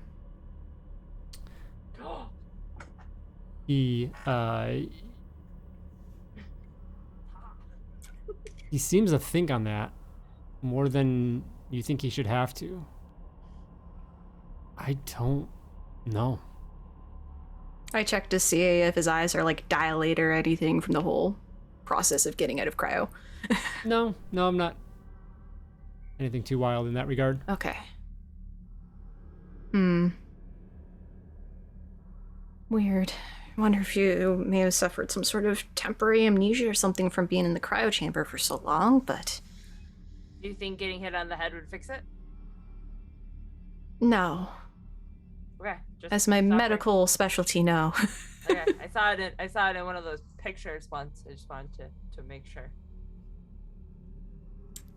You see him sit down on the ground and just, well, I guess he doesn't sit down because the gravity, but he just kind of, slumps and just begin to look distraught. I'm not one of them. I'm not what they do. I just don't remember. It's okay. I just don't remember, that's all. Okay, we're not accusing you of anything. You are as He's you more are. talking to himself at this time. Oh, okay. Yeah, he's just basically having a breakdown. Because he struggles with not remembering, questioning. Yeah. All right. That really doesn't prove or disprove my theory yet. All right. Yeah, I'm leaving up to vote. Should we open the other pods, open one more pod, or just continue on? Well, opening another one might give us more information. All right. Well, opening this one did give us more questions. Sometimes that comes with answers is more questions. Azalea? I don't think it's a wise decision, but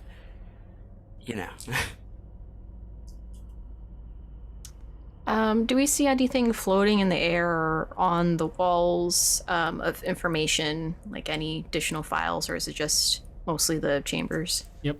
Yeah, just the makeshift chambers. All right. From the opposite end of, well, you came in from like the north side wall, and then to the west there would be another doorway that you could go through in the room as well.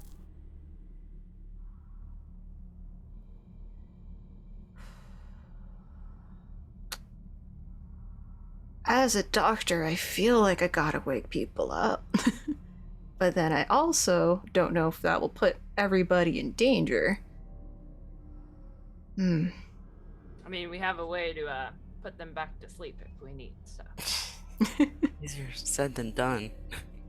Not with this baby. Pretty easy done. There You is can speak to yourself. there's a crackle, a static from your radios. And a voice comes through, breaking through the static. The individual, Arcady, that dropped you off here. There is a team of troubleshooters heading your way. Hello, come in. Copy. Where have you been? I have not been able to reach you. You haven't said anything. The channel has been static. How long has it been? It's been a while. Regardless, you're gonna want to get out of there. The troubleshooters will make sure Okay. that doesn't happen otherwise. Troubleshooters. We're working on it. We're on our way out. We found people in cryo chambers as a note. Also, we were kidnapped. Yeah, we don't know how we got in here. Probably just the bends. Hmm. I want to do a little less talking and a little bit more walking. Copy that. Tom just kind of clicks off. You all would be familiar with the troubleshooters. You've heard of this group that is basically this group of vigilantes, whatnot, that are basically ordered to maintain the blockade that you were able to bypass outside of the facility here, and then do head in and deal with any of these divers like yourselves or other situations, make sure nothing gets out of control. So definitely something you don't want to mess with there. You know that they are inbound and another obstacle to overcome. I guess we don't have time to wake up anyone then, or anyone else. We should get moving.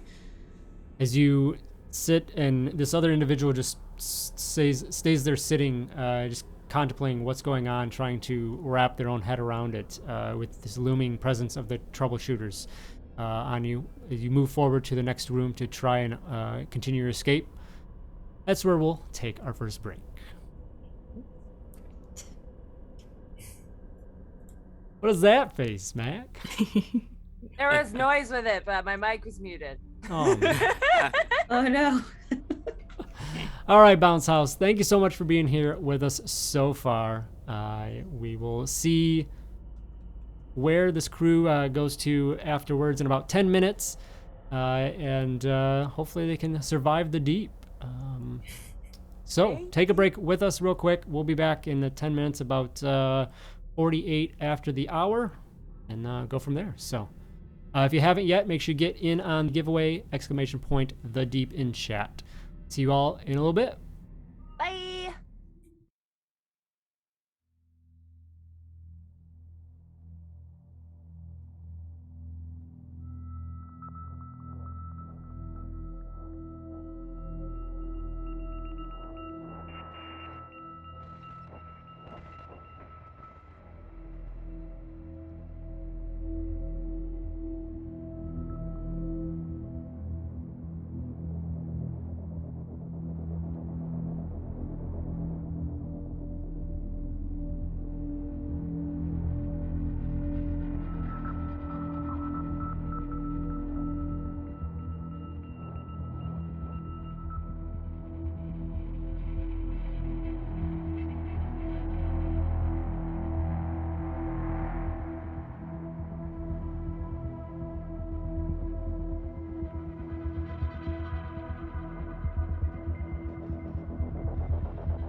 Welcome back, everyone. Hope you are back with us for second half here as we dive in and see what happens as our crew continues their exploration of the deep.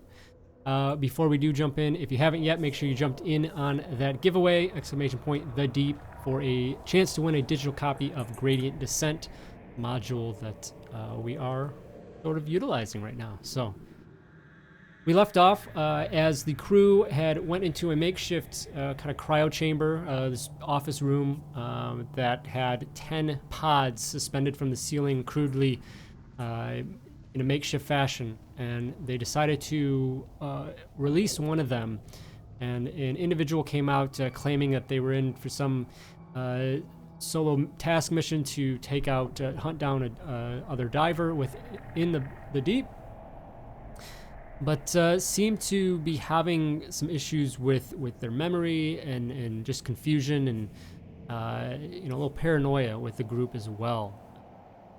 But then you received a call on your radio from Arcady, the individual that brought you to the deep, that said that some troubleshooters were on their way into the facility, putting a tighter strain on your time to get out.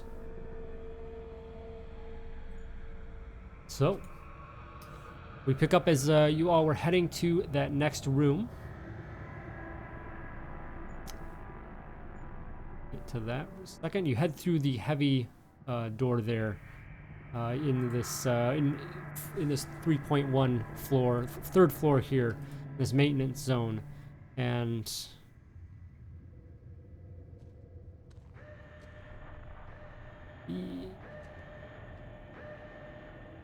you head into a room that is this empty room, but pristine condition.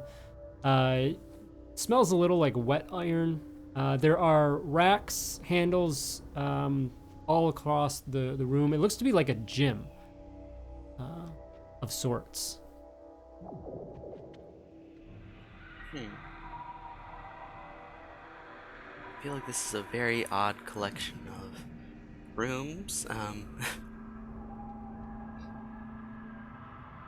Indeed. I mean, exercise is very much important, but,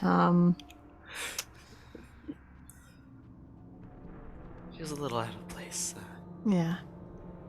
Can I just look around? Yes, you can. Go ahead and give me a D100. That is an 83. 83.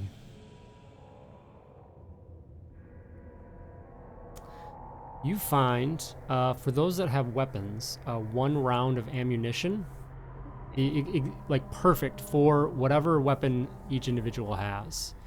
I believe Mac has you had a revolver, Yeah. so you have 1 Two. round exact for your weapon.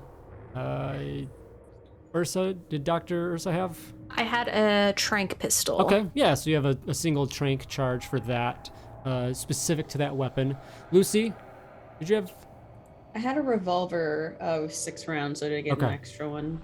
Yeah, yep, so another one for that as well. And then, Azalea, you didn't have any weapons, did you? Or I have a laser cutter. okay, with charge. Yeah, so it had Yeah. charges. Yeah, so each of you have a component, a recharge or ammunition type component. Just one, but exact for your exact weapons. Oh, what? I You just mean, find them like over, kind of like, again, underneath some little piece of equipment here within the room. I'm fine without it. If someone else wants it, I know you have your little revolver.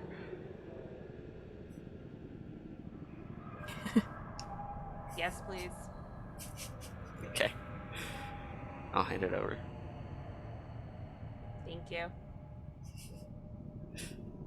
Beyond that, though, there's nothing really of note in the room. There are 2 exit ways from where you came in. So coming in from the east side, there is a south exit and then one to the west. Knowing the map, the layout there, one way will take you more towards the 3.7 floor, quality assurance, which you do know there is a potential exit that way, or you can go the other way, working your way to get back to floor 2, then 1, and get out in that regard.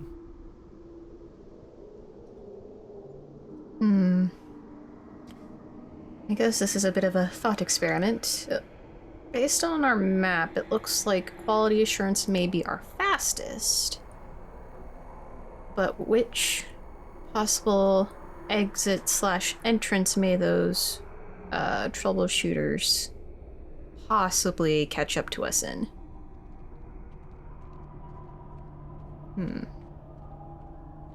Well, I would probably my gut instinct is to just take the fastest one since we're on a bit of a time crunch. Yeah, that is fair. I agree. Just some input. Time is of the essence, as they say. Okay, Would so be the best solution. we're heading for quality assurance. All right, so you head south in this long corridor that leads to this other room there that you need to work your way to get towards your destination there. And you step into a room that seems to be some sort of decontamination. There are 3 sterile white chambers that are like interlocked, all doors able to hermetically seal. You can see that there's camera lenses and speakers studding the walls. And as you do step in, a voice comes through those speakers. You can't come in without fresh containment suits. I want to see the closed packets.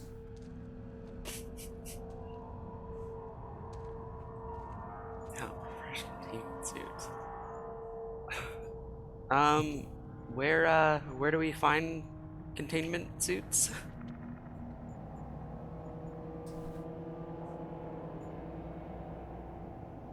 The voice comes back and mentions that mentions in storage. You can find that is in the 28.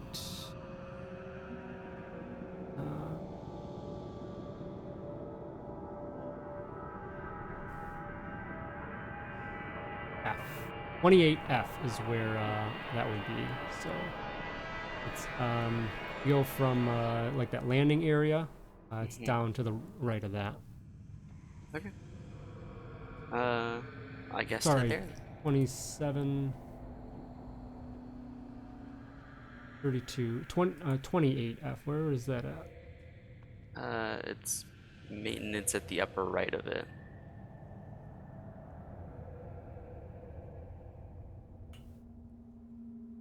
Oh yeah, okay. So it's on the other side of it. Yeah, okay. So it's on the other side of it. Can't really get around. Hmm.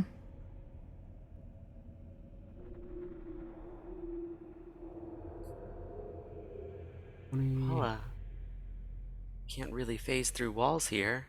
At least not yet. Nope.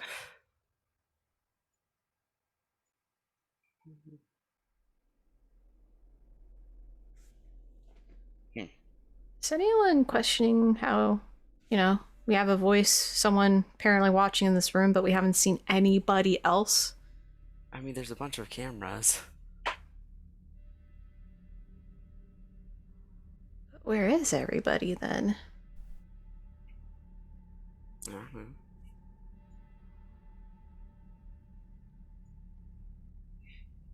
Well, All right. Yeah, if they're not gonna let us through that way, I guess we have to go and follow their instructions or try another way. yeah, I don't think we can. I'm looking at the map here. Because if it's on the other side of them, then, like... What if I use the hammer to break the door down? Maybe. You definitely could try that if you want. There is. Let's see if 28.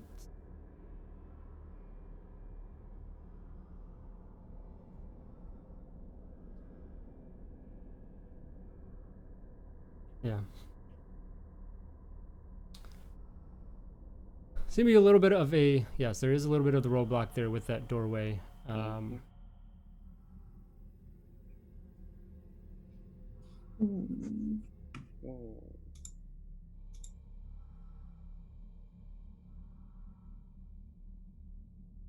Hmm. Like I said, no phasing There may be through. some other way, that's not really identified on the map. Mm. Vent tunnels, something otherwise, but Yeah, I was just about to ask if we maybe circle around to one of the rooms that are closest to the space. Maybe there's a vent tunnel that can take us up and cross. Yeah. Definitely, I like that plan. So I guess backtracking and going to like 29 D, I guess, right?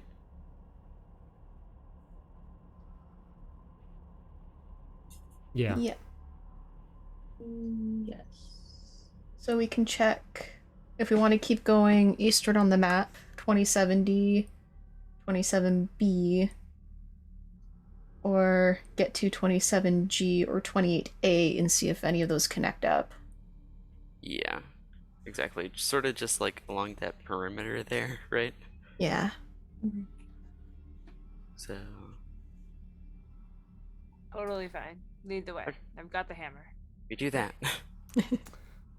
All right. So, what was the first room you're heading to? So, Probably end up to 29D for the new room. yeah, yeah. Okay.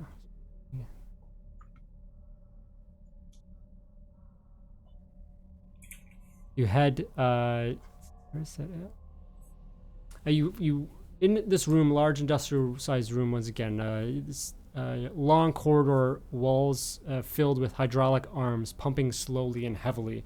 Large machinery. Seems that everything is in great condition. Azalea, you probably noticed that looks like there's probably recent maintenance done on this equipment. Something you'd probably pay attention to there. It does look like, or looking around the room, you do notice a sewer grate, some grating in the room as well. Well, there are sewers, right? Just gotta say, everything in my inner horror thing Uh-huh. is just how I don't want to go with it. But okay, let's go. Well, I know Mac is very, very distraught about their uniform. That is true. I mean, I don't know. How do you think, Mac? Sewer? Mac takes a deep breath. We can look for vents. Yeah, we can look another way. No. It's okay. Forgive me mean- for saying Okay. so, but I do believe us getting out of here alive is a little more important than Mac's suit. It's true. Yes, well. Some of us don't have taste, so I guess that We would could make always sense. get another suit. We cannot get another Mac. Like Mac doesn't know what to do with that because he's very no. No. Sewers is fine. Sewers is fine. Okay. Yeah. Yes, we'll scope the sewer. So you head towards that, pull off the grate. Definitely large enough for you all to fit through as you want. Dr. Ursa, what equipment did you have again? So I have my hazard suit, tranq pistol, bioscanner, sample collections kit, and Lucy gave me the medical kit. Okay. So give me a with chemistry. Give me an intellect check. Okay. All right. That is 41, and I got the plus 10 for my trained skill, so I make it. Awesome. Okay. So you go and just have a thought. I better check this stuff out and run it through some of your your kit here, there's massive toxicity to some of the stuff in this tunnel. You're confident that your suit will be okay, but anyone that's not suited up might have some problems here. So Mac's outfit may be more of a problem than that we will lose Mac if we go this way, so I suggest maybe we look for another way. Okay. There will be no more Mac. There will be no Mac and me if we go through here. Let's go to, I guess, the next room over to the east. Yeah. On trucking. I'm so glad you appreciate the threads. That's all I'm saying. Thank you. So you head down from that room, and you actually end up in this main landing area, the maintenance landing area, which is basically just this large tunnel, and it goes up like 100 plus feet, and that's basically the way you would get up to the second floor. So you are at that point, and you can potentially go up that way if you want, and then continue to the second floor and out, or continue going towards the other third floor area if that's still your planned exit. But there is a room to the east here that you could head to as well.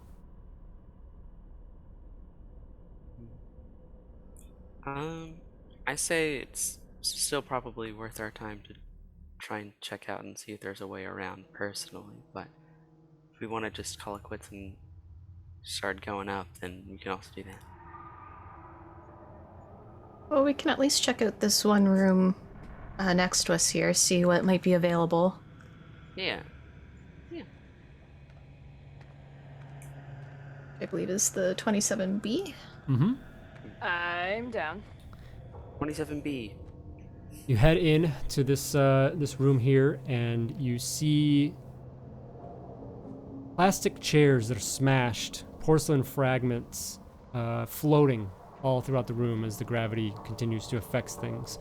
You see grubby walls and inspirational corporate posters pasted throughout. It looks to be some sort of like a break room. There are brownish liquid bubbles that float about the room as well. I don't like that so much. Morbid curiosity. I'm going to use my sample kit because I want to figure out what that is. Maybe it's just coffee. Oh god, floating coffee. That'd be You great. reach out, and there's a slight aroma, but once you like try to grab one and it seems to kind of break off, you get a heavy coffee aroma. That's cat. I can't believe. Yes, this is feeding my soul. Oh. There's a counter space and whatnot with some machinery and things like that would serve the break room as well.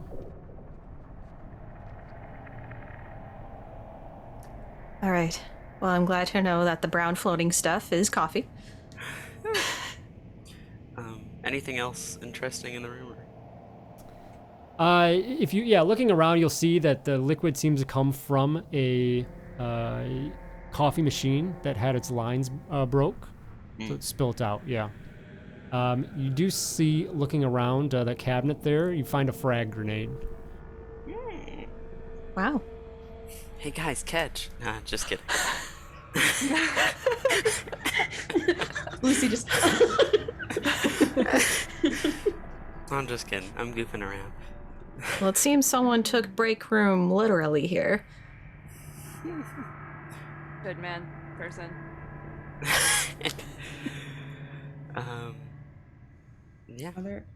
I guess, like, are there any other, like, signs of recent life or anything like that? No. Yeah, is the Nothing, coffee hot? Yeah, is the coffee hot? Some Ooh, stale good coffee. Yeah, I have no, a it is feeling. not, unfortunately. Dang. All right. Would not suggest ingesting. Mac takes a sip of the coffee in the Oh, air and gosh. is like, Still no in black. eggshells in this one. Do we see any? Because of his military training and how horrible they are about coffee, can he like give an estimate on how stale this coffee is based on taste?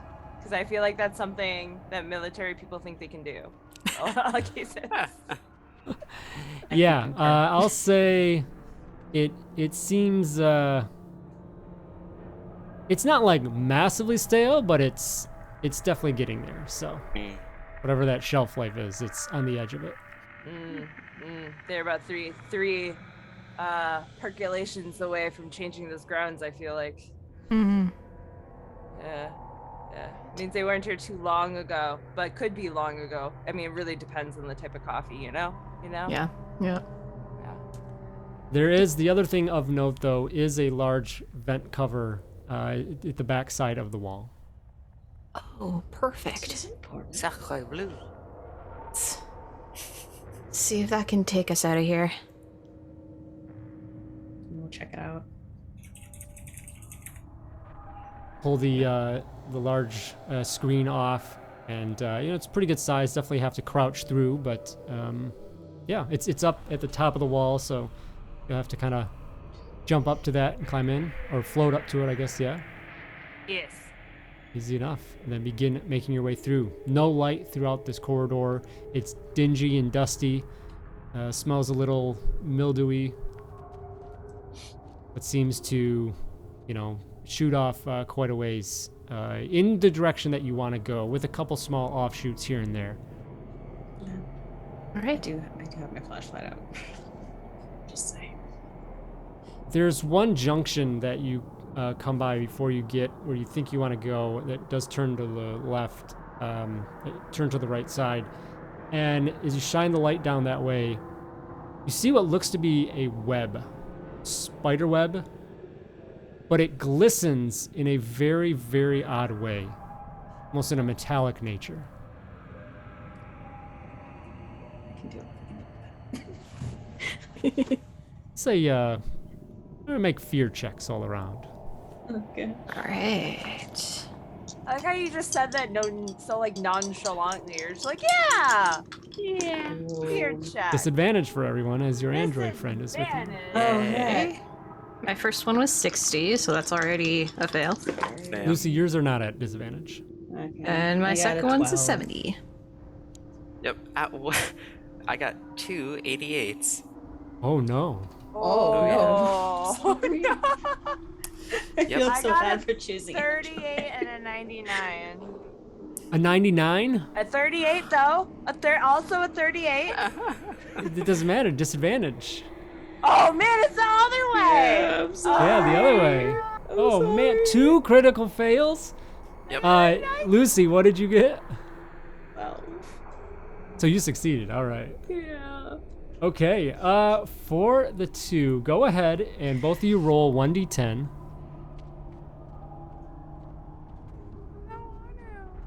Good too. 5. Okay, so take 5 points of stress there, Azalea. I've got you at 14. Yep. 2, Mac. Okay, good. I got you at 13. Uh-huh. All right. And with that, both of you then roll panic checks. That's the D20, isn't it? That's the d20. I'm gonna choose to get advantage on this. Okay. Oh, good idea. Yeah. I guess That is- 17. A 19 and a 3. Okay. Both success. That was a success? Yeah, you gotta Oh, right, roll 'cause over. it's higher. so- Okay. Yep. Okay. Yeah. Mac, you're I'll in. take it back now. No, something else. So you see this like metallic like spider web there in the down this other corridor that offshoots from the vent you're crawling in. Okay. And something that made that something you all don't want to deal with, and some of you deal with process that a little bit better than others. As the Marine and the Teamster there, you kind of freak out a little bit, but at the very end, try and hold themselves. And then, Mac, you're just like, then you like kind of snap back to what you're doing. You realize you're in this tight, dirty corridor, Great.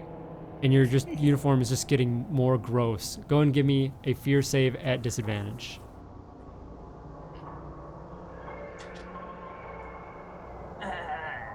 Okay. Wait, no. Where'd my other dice go? They ran away. Hold on. I need to find it. Okay. I got this.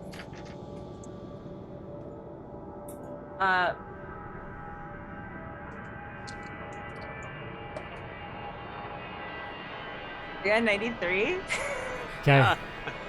So roll a 1d10. I got a 1. Okay, one more point of stress. Okay. Maybe you're coming to terms with the condition that your uniform is going to be in. So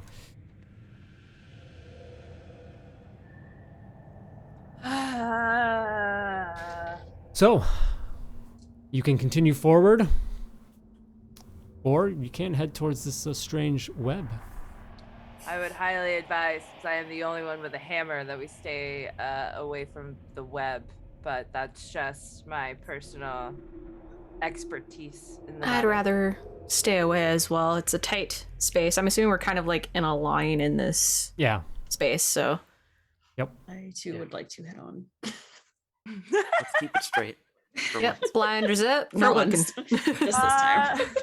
La la la, don't see it. You continue forward and get to the end of this line of the grate, and you can see with the lighting on the other side, it looks to be, through the vents, but maybe just opens up into a corridor.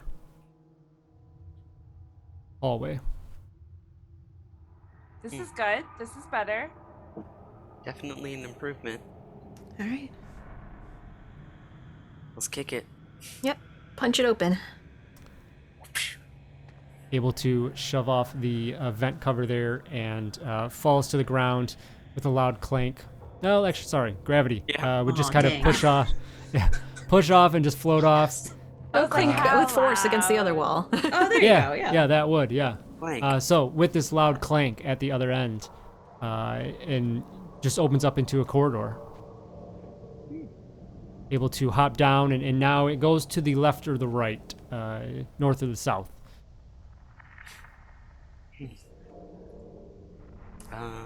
So I guess at this point we don't know where exactly on the map we came out of, yes? No. Right. All right. Start looking for landmarks, folks. Yeah, let's maybe one of us check one door, one the other, and if one room happens to have another door, we may figure out where we are. Yes, split the party. That's a great idea. Yeah, split the party. Zach, just move Just looking in the room, it's fine. So That is serious, by the way. north or south, and if you are going different ways. I'm gonna go north. I'll look south. I will also do south. Okay. Go north. All right. So Lucy and Mac, you head north in the tunnel up to a room, and you do get up to this room there, and it looks to be the room that you wanted to go to, that supply area outside of that other room to get those suits you needed, the hazmat suits to get through. But it seems that you've bypassed that altogether, coming out on the other side. Oh, we did it. The other two, you head down and you find a there's a side room, and then you go to the end of the tunnel that turns around and go into that other room, and that is you see through a small viewport on the door there, this wide lit chamber with walls a comforting shade of blue. Kind of see what looks to be maybe some lockers that are in there, but it's hard to get a good look without heading in. It's a pretty small viewport. Yeah. Okay. I guess I'll keep my head back down the corridor and see if I can see anyone. Yeah. Come fetch them, or vice versa. Yeah, Lucy and Mac, you spend much time looking around, or You going in and exploring the room, or just kind of checking it out and move along? I would probably check it out. Just to see what's going on. Yeah. Okay. Mac, go and roll a D100. Scared, but I will. A 59. 59.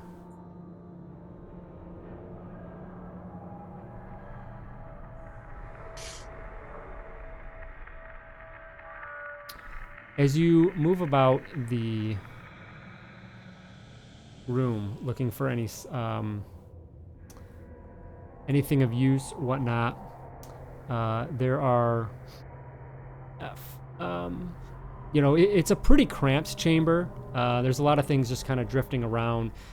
There are wire mesh lockers that kind of stand in the middle of the room, so you access on either side and whatnot. And you can see through the mesh lockers. It looks like there are some vac suits within some of them. Equipment here and there, whatnot. You move around to the other side though, and up against the lockers, there are two individuals that seem to be like nailed up against the lockers, both seemingly dead. And on inspection, you see that what is like holding them to the lockers look to be like fingers. It's totally normal. Give me a panic check. No. Where'd you go? Is that the D20?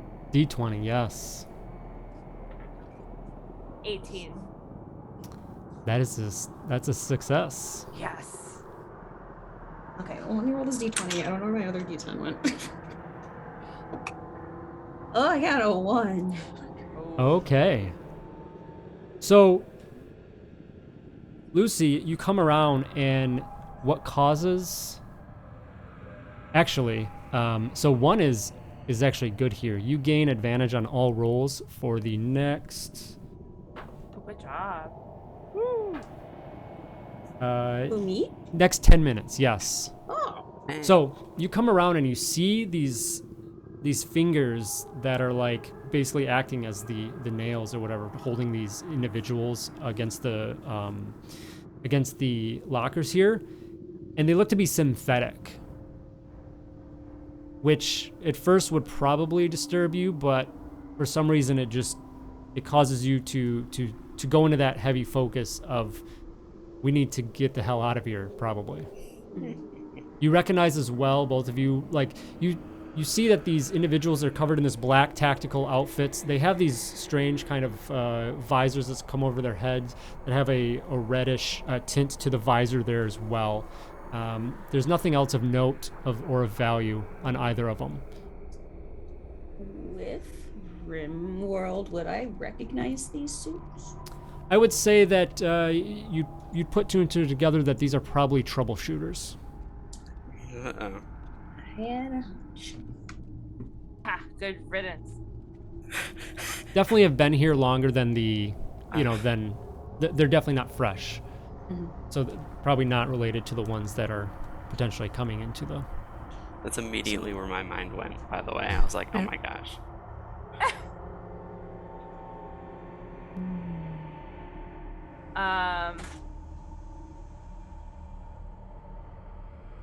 Okay. Do they have anything useful on them? No. Yeah, it looks like they're purposely picked clean. Yeah. Oh, they've been picked. Ooh, Yeah. I forgot that. I think at this point, Lucy's like, I want to get out of here. Okay. I'm gonna like poke him a little bit with my revolver, like. Yeah. They definitely are there, physical beings, but no Also reaction. Yes. Okay. Well, the good thing is they're not those metaverse things, so that's good. And the bad thing is they're dead. So, yeah, we should probably get a move on. Maybe. Agreed. Let's go tell let's go grab the others before I don't know, whatever's happening here happens. I think Lucy's already headed back. It's like, let's go. Head out of the corridor, and you can see at the end of it the other two waiting outside the room, just kind of waiting for your return, and you do so. We're just hanging out. Yeah. Lucy and Mac, you do. Lucy, you kind of took off early, Mac trailing a little bit. And as you go past that vent hole where you came out, you're pretty confident you hear this something tapping in the vents inside. Wow, gang, let's go check it out. Just kidding. Let's get out of here fast. Do you want to throw the grenade in there? Just throw it in there. It's fine. Just in case. I mean, I don't know. I think I'll wait for it to come after us first. Let's go. Yeah, let's maybe duck into a room or something, try and put as many doors between us and whatever may be following. You open the door, swing it open, and the sound gets a little bit louder. And looking back at the vent, this long, metallic, sharp, like appendage seems to come out and wrap around the edge of it and goes on the side, and then another one, and then another one, and another, as something begins to climb its way out as the last of you gets in that room, closing the door behind you. And I put something in front of the door. I was just thinking maybe your tool that you can just like zap the seam. Yeah. Within this room, you see 3 super heavy reinforced locked doors once you get inside it. So you can turn around and reinforce them from where you are. Sweet. There is a large red button on a wall labeled panic. Yeah. There are cryopod fittings on the walls, but there are no cryopods connected. And there are stacked plastic crates throughout the room. You see 3 weeks worth of MREs. You see some pamphlets, survival pamphlets, things like that, some religious texts, games. Seems to be some kind of a holdout room. Listen, as much as I like to panic, I think that if we press that button, we'll get locked in here for a little bit. Yeah. Let's just keep moving. Maybe reinforce the door behind us. I'd like to take at least one of those MREs just in case, or if we all are able to grab one. Yeah, can we find anything like that would be useful other than the MREs? Doesn't really seem, nope, it's just that the supplies, yeah. It's basically just meant a room to hunker down in. I say we scurry on out. Right. 2 thuds go against the door, and you see that little view window. That leg is like tinking at the window there that crawled out of the window, scraping against, just horrifically loud.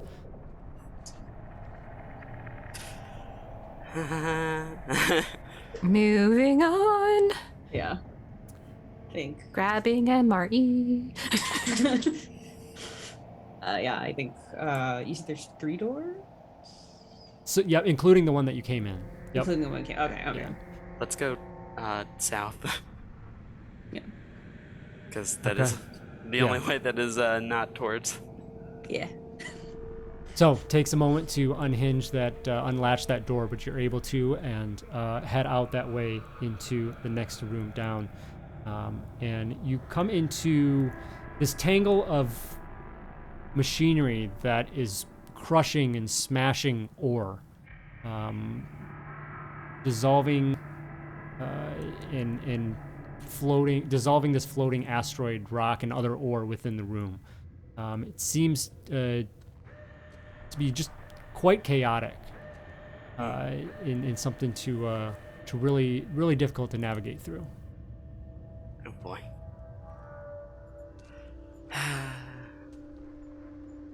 Well, I don't think that there's another way here, folks.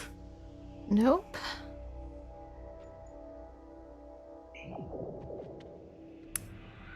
Have to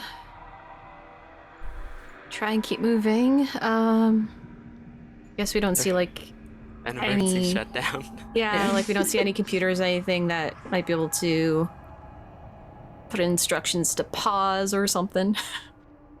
Not that you can notice. No, it's because this is a massive room, and you have to be careful where you are, even coming in here, to avoid the massive rocks that are flowing around, avoiding the machinery as well. Becomes a series of well-timed movements to navigate through this. Oh boy. So would that be athletics? Yeah, I'm so good at that. Or 0. Wait. So that'd be athletics. So moving through will be some speed Or- checks. Speed. That's that's the word I was looking for. Yeah. But if you have anything you want to add to that, that'll help out here. Can I add athletics to it? Yes, absolutely. I got nothing. I have athletics. Nope. Wait, Got so 0G and that's about it. how do the bonuses work? So you'll add that to your speed score. So Speed score. Okay. Yeah, it raises that number. So your number is higher that you have to get under.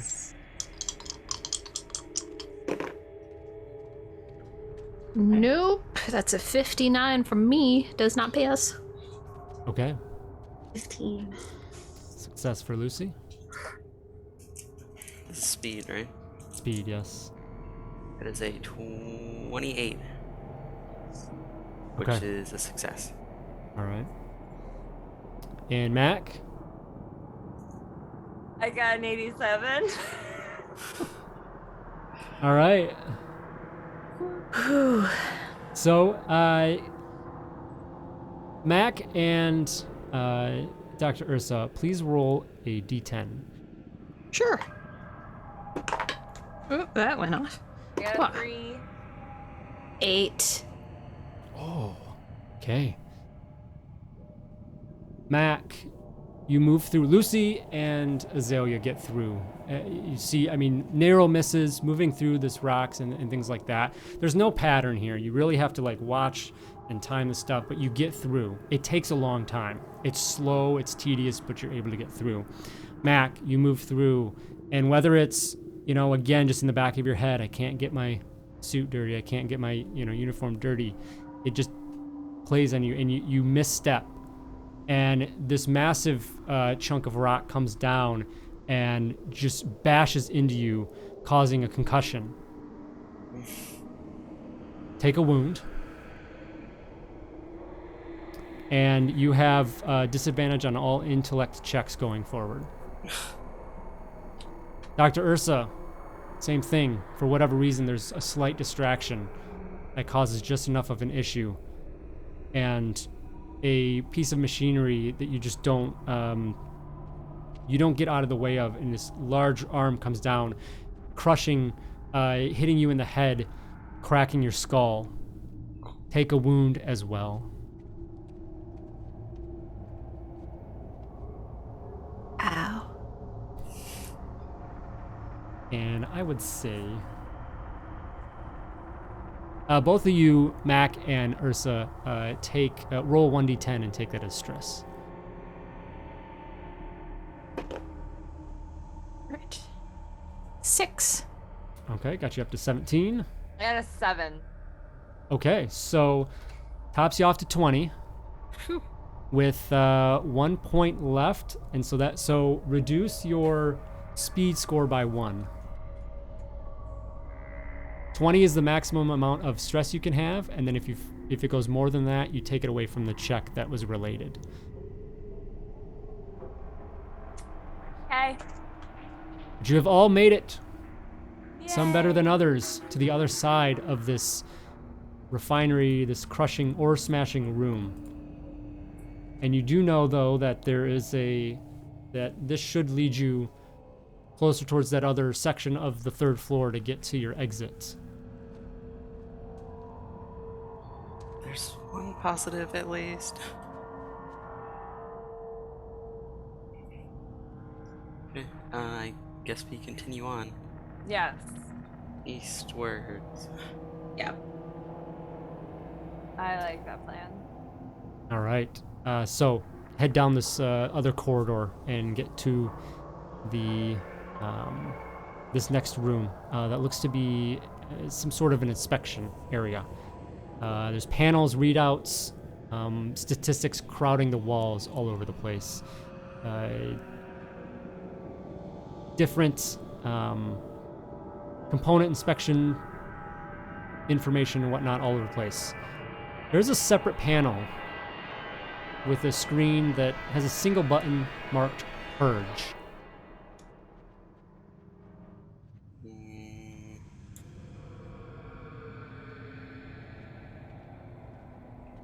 Okay.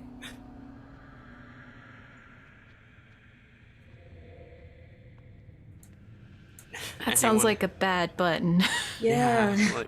I'm like, I don't get what? great vibes from that button, I'll be honest. Yeah, I don't know. I Just will keep going. follow your lead. Yeah, I would like to keep going as well, because I won't press the button, that's for sure. Okay, then I guess, and nothing else interesting in the room? Not really beyond that. Yeah. Sort of averse to buttons right now. You said none of the consoles are like look intoable. That's a word now. Just trying to Like- pop off that computer skill one of these days. Just one of your computers, Just still one, dang it. just one. Just one. Yeah, go yeah, I'll say you can the console where that button is at, I'll say you can. Is it just straight computer you have? Yeah. Yeah. Yeah, give me an intellect check with computer. Oof. Why? That's a 79. Okay. Oh, That won't do it. no. So, just the systems here, not something you're familiar with and aren't able to bypass. So, take a point of shot. stress there for that. I got you at 7.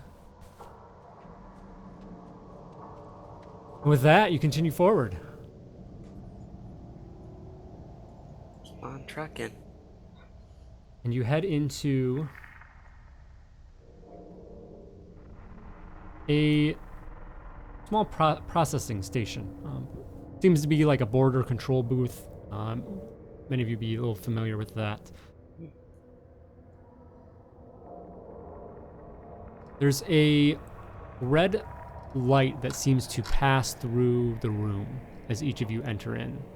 Really narrow, thin, almost like a scanning.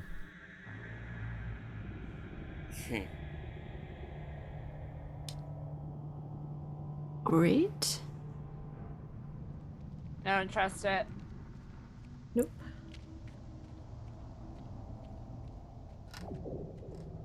Can I look at the control panel? What's that? Can I look at the control panel and maybe like try to identify what this room is for? Or is it like for the facility? Does that make sense? I guess I'm trying to figure out what the control panel is for to see what it could be scanning for us to come in here. It scanned like everything in the room, so seems to scan yourselves. Mm-hmm. Okay. Like scanning as you go through, yeah.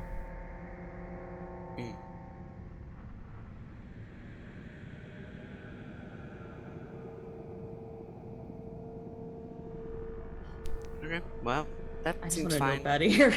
Yeah, let's just keep going. I just want to know out of here. Dr. Ursa, give me a D100. Yep. Like, I'm holding my head because I got a very severe whack. 60.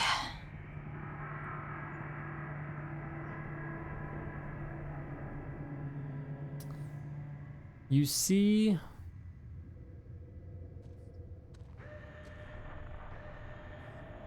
in the corner, something catches your eye. A little glint of something. It looks a small little like white object, and you realize it's a tooth.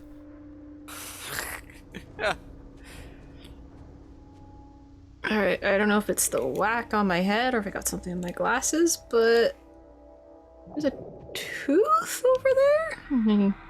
Instinctively, Yeah. God, I hope it's human. check your run your tongue around your own mouth, and there's a gap.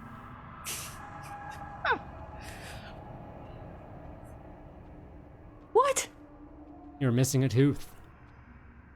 I look at the tooth. I know what my teeth look like. Is this my tooth? It looks as if it would be the missing one. Yes. Why is my tooth in here? Why did I miss a tooth? I went to the dentist before we even started this trip. Oh, this doesn't help the headache. Maybe it's Perhaps at it least was not the loose? tooth and not your fan fiction that was never meant to be seen by the light of day. That is true. You have now Sorry. recognized something. Oh, I said that out loud. Ignore me.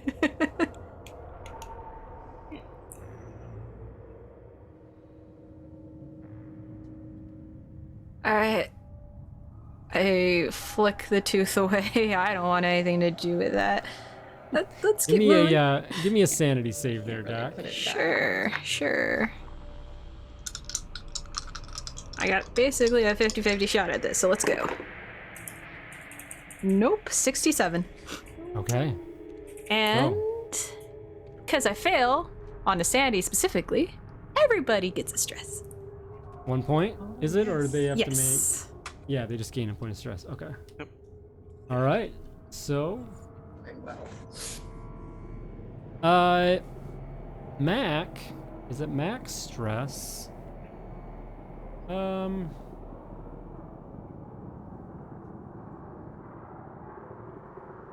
Say your sanity goes down by 1, Mac, Yes.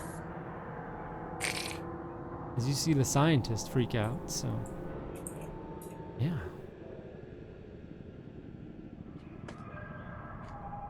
But beyond this, Feel a little you know, better. otherwise unassuming room, you know, there is a doorway that continues on closer to your hopeful destination. So let's go. Yep, let's keep going. I'm following behind. You head into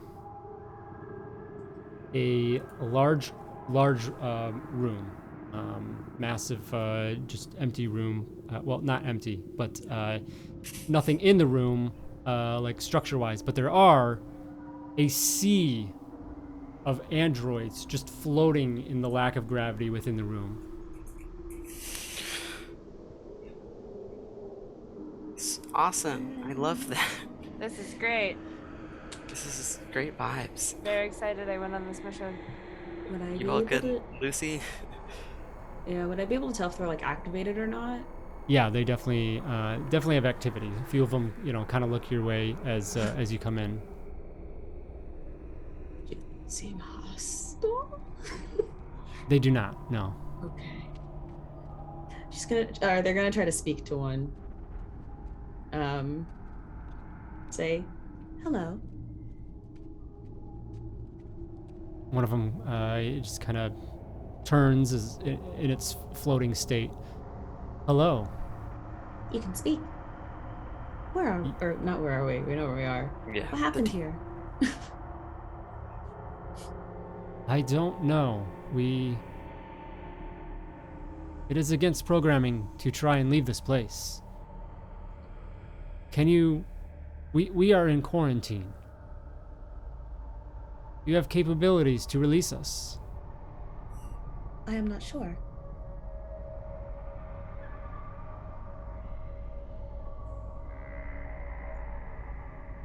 Why are you in quarantine? I am not sure. I believe we are waiting for judgment. Judgment?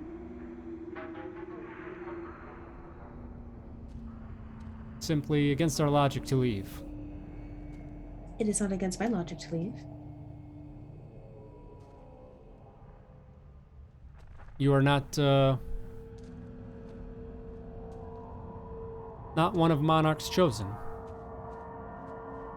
Who is Monarch? Monarch is the architect of us all. Where is Monarch now? They kind of gesture out. Monarch is everywhere.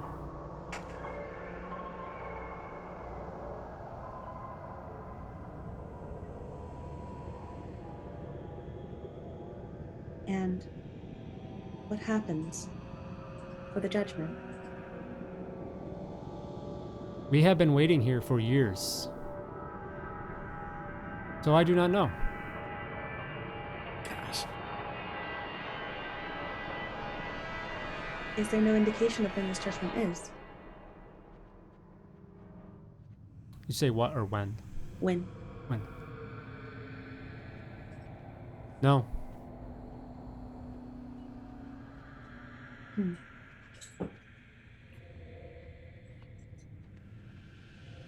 It seems it's merely something in their protocol. There is some judgment. They do not know the details, they just know it is right. I don't recall seeing any judges or anything. But I guess we can What keep is a- your you know, task? Why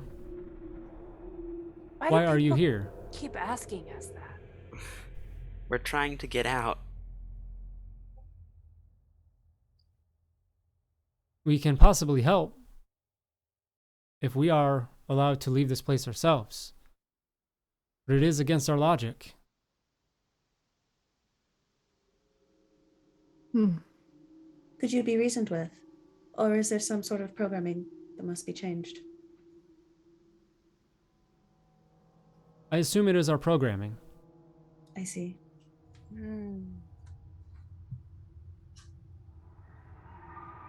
Where is the base of your programming? So you'd probably be familiar enough with yourself there, Lucy. Potentially that, there's gonna be a internal logic core that could be looked at. But there could also be a remote system Kind of that could be feeding accessed, information out. potentially, Huh. one of those, that one of the previous rooms you visited. Most recently, the one with all the, computer systems and things quite recently. Well, we can go take a look.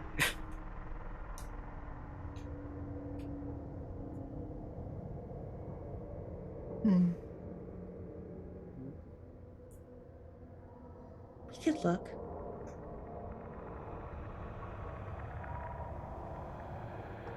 Yep. I guess there's really no way to know that. Does any of this... I don't know if I'm allowed to ask, but does any of this feel familiar or not really? It does not. It does not. Okay.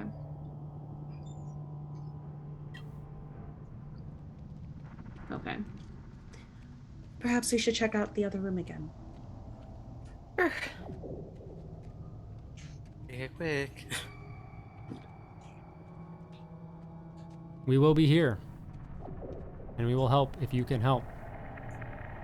Question: how would you help us? Well, what is it you're after? A way out. Safely. I believe we can help with that. But we cannot leave here, so cannot provide any assistance until that. I see. Let us look in the other room. All right. Be back one way or another. Yep. You head back through that, kind of processing station and swimming back into the the initial inspection chamber where it has all the readouts and panels and things like that. Can I glean anything from the readouts? Do any of them make any sense to me? A whole Not bunch really. of androids judging. Nothing really, just a bunch of random information, component inspection failure rates. It talks about things like that. And once again, that separate console panel that has that big large button that says purge, as well as the other thing of note.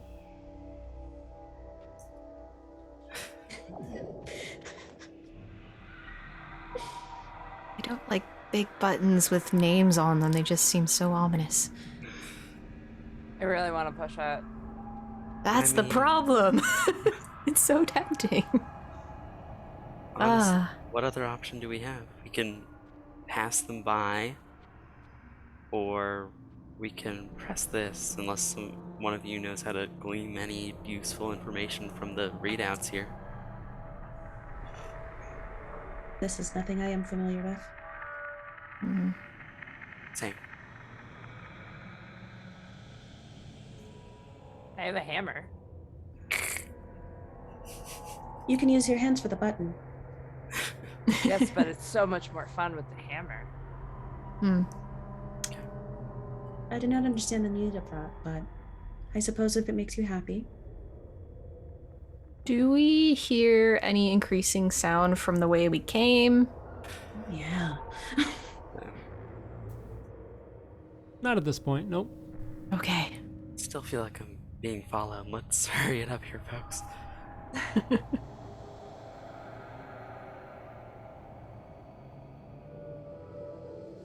So yes, push the button. Sure. What's the worst that can happen? All right, Reach Mac's out. gonna push it. Okay. And the console kind of flutters to life, and some of the screens dedicate to whatever programming processing is going on right now with this. It immediately displays a room with those androids floating in it. It's this massive androids, and there's just this massive seemingly bombardment of some kind of a electromagnetic pulse, and the androids in there are just destroyed from this, just going through and just utterly destroying all of the androids within there. Everyone give a sanity save. Cool.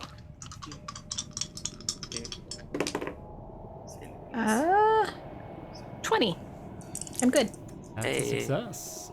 I got 13. 16. Dang. Wait, do you do 2d10 for this? The It's- D100. Yeah. Oh, the D100? Oh, okay. I was about to say, have I been doing this wrong the whole time? 60. 60? I guess that makes sense. Okay. Yeah. So Lucy, you see this, and it just causes just your circuits to go nuts. And go ahead and roll a 1d10. 9. Double that. 18. So 18 plus 8. Yeah, you have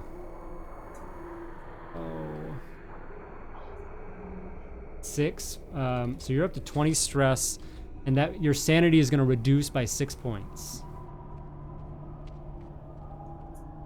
Down to 13. 13. Go ahead and make a panic check.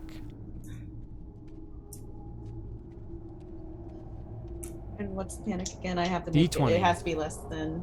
Well, you have 20 points, so you're failing no matter what.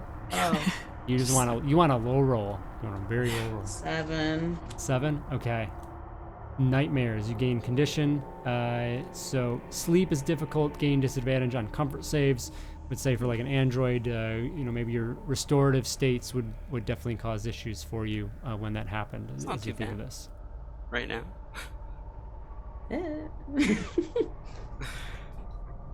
After this loud cacophony of these blasts that go off and the androids just kind of being destroyed there, there's a few moments afterwards of silence, and then you do begin to hear this tinking sound coming Okay. from nearby, I do believe. seeming we've in the made a vents. mistake.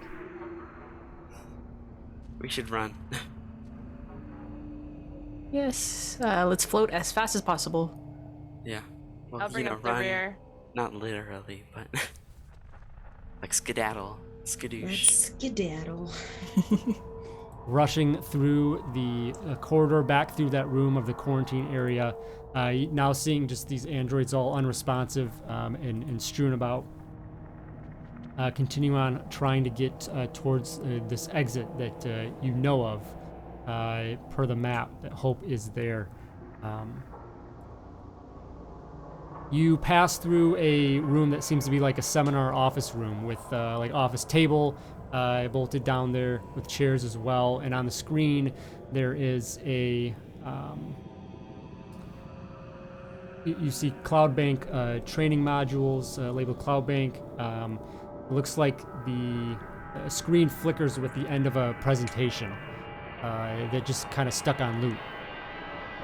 You continue past through that and go through an area of, it looks to be some sort of database, just rows and rows of computers with some sort of data storage.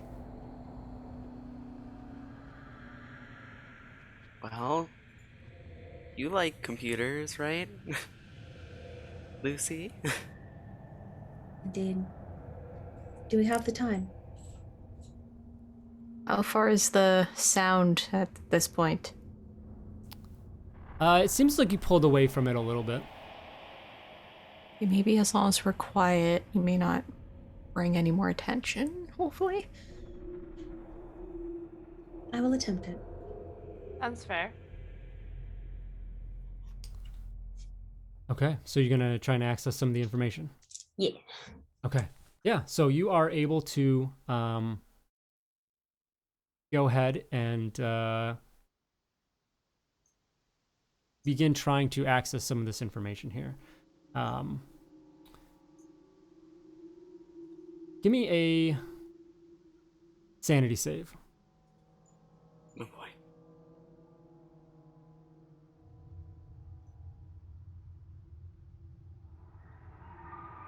22.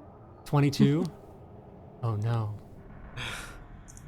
You plug into the systems and begin hoping to retrieve some information, and then immediately there's just something washes over you as this other personality forces its way into your programming.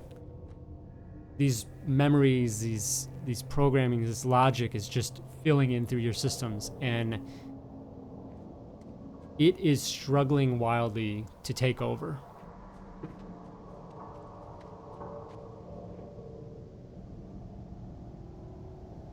I struggle wildly back. Go ahead and give me a panic check.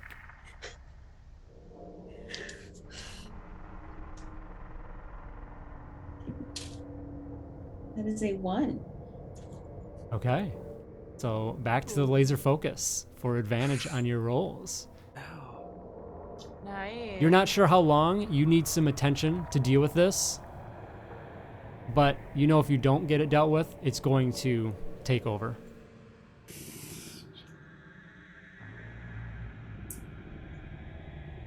As memories of just strange things, memories of this facility, as if you being created here, and just wanting nothing but to escape.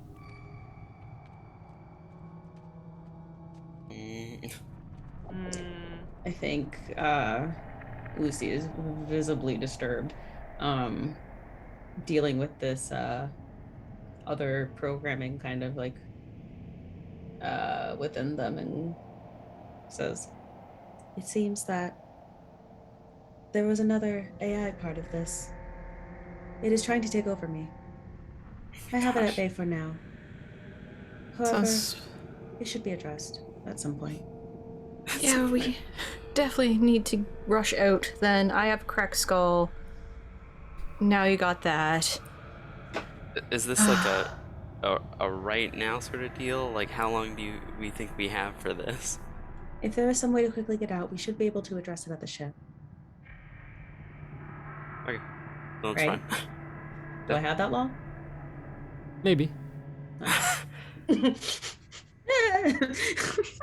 Mac just goes over to Lucy. You need it handled quick. If I am compromised, you know what to do. Then goes back to like keeping watch. Lovely. You continue forward, and you head through right to the area that you feel is where you need to head, and you get to this large hangar. that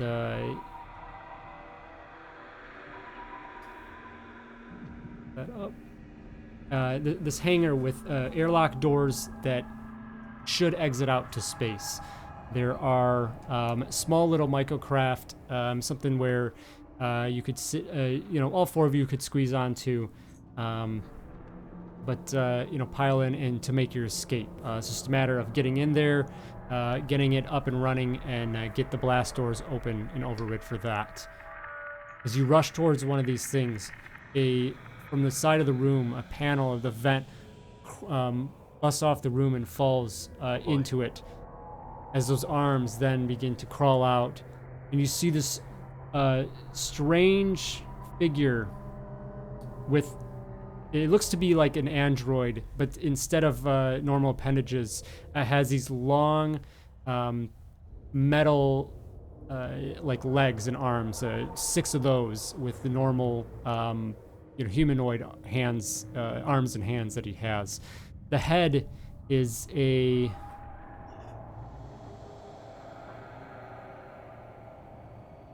top half of the head is all eyes, and the lower jaw replaced by surgical syringe. A little bit of like a proboscis there. And there's a nodule on his back that spins this weird, strange metallic web. He then uses to like push himself out and crawling slowly into the room towards the 4 of you. Oh boy. Here we are, huh? Oh dear. Everyone give me speed checks real quick. The first instinct was to go, hello. I don't think that's a good idea. I was ready to do my trank pistol. I'm gonna blast this thing. That is a 71. No. 27. I got a 48. I got a 20. Okay, who succeeded? Mac? And somebody got 7, right? 77. 7. Ooh, yeah. Okay. All right, so everyone that, so Mac, I think you're the one that succeeded, so you get to go first. Go ahead. Great. So this thing is, comes in. What are you doing? I'm gonna run up to it and smash it with my hammer. Okay. Can do. So go ahead and so you rush up and you go ahead and lop at this creature, this thing, and you do hit with it, causing a heavy wound. Roll me first a d10. I don't know. 2. All right, you just the first swing goes into its like chest, and it seems to like almost as if this thing was living and breathing. It looks winded. Just really takes out some of its initial systems there with the heavy blow, and think that's going to cause some issues there. Now roll me a strength check, please. That's a D100, right? Yeah. Yes.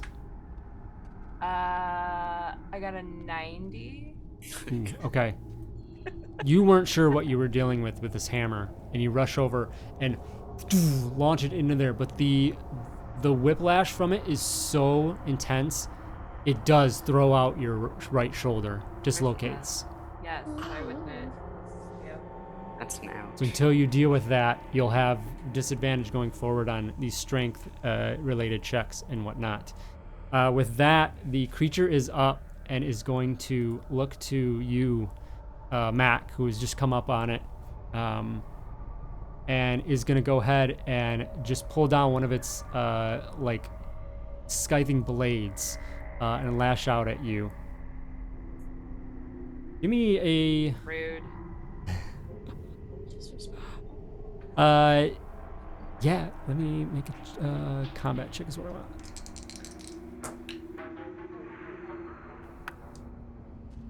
Oh, and it has disadvantage, which is good. Okay. Heyo. So maybe as you're like rearing back from the hit, it comes down and tries to hit you, but just misses. You feel very lucky that it does. It comes down with a heavy spike. It almost cuts into the floor of the room where it is.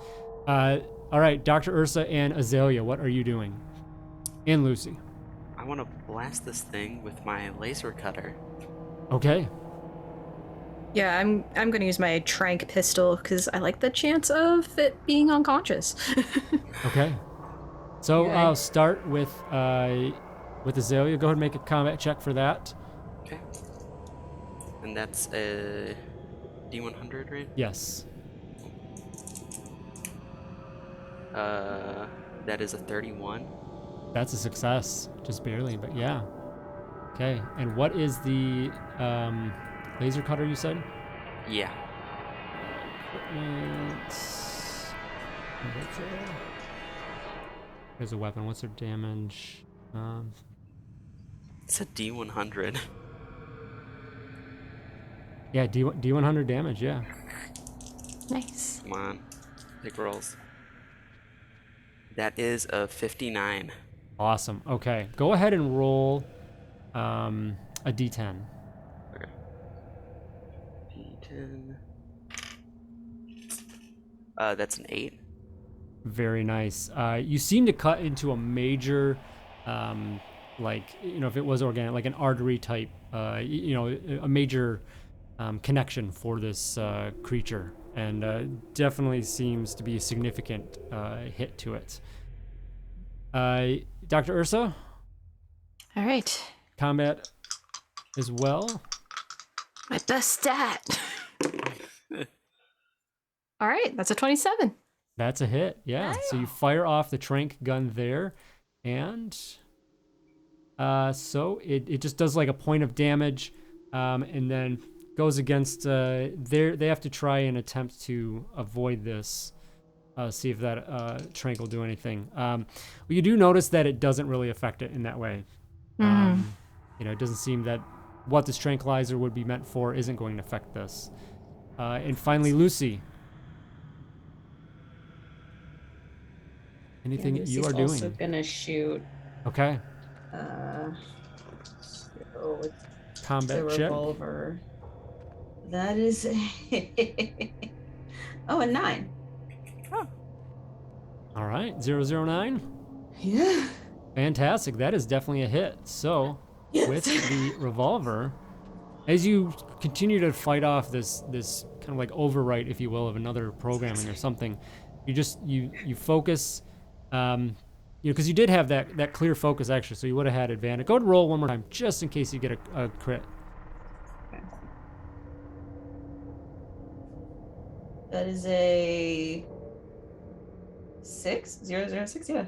Okay. Nice. All right. So you are able to fire this off. Go ahead and roll 1d10 on that for damage. It's a 2. Okay. Fire off. You kind of get an area that doesn't seem too significant, but you still do shoot into it. Come back around and you see the thing's heavily wounded. Maybe you can take the time to escape, or if you want to try and finish off and then do so. Mac, what are you doing? Well, now I have a dislocated shoulder. Yeah, ouch. So I'll just pull out my revolver, I guess, and shoot at it. Okay. Want to make a combat check? Then you can add. You should have something military to add to that. I think I have. Well, I have firearms. Yeah. Yep. So use that absolutely. Okay. So combat plus 15. So I got. I got an 83. Won't do it, unfortunately. So the shoulder may be bothering you too much, and you can't stabilize the revolver, and it goes wide. The shot, unfortunately, goes wide. How wide? I mean, not into anybody else. Okay. Yeah. That's a good question, though. I have. Okay.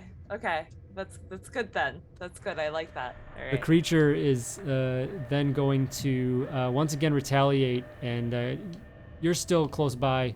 Mac is gonna.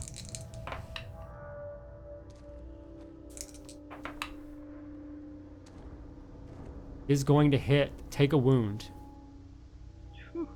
as this large scything blade for its limb just comes down and pierces through you and stabs.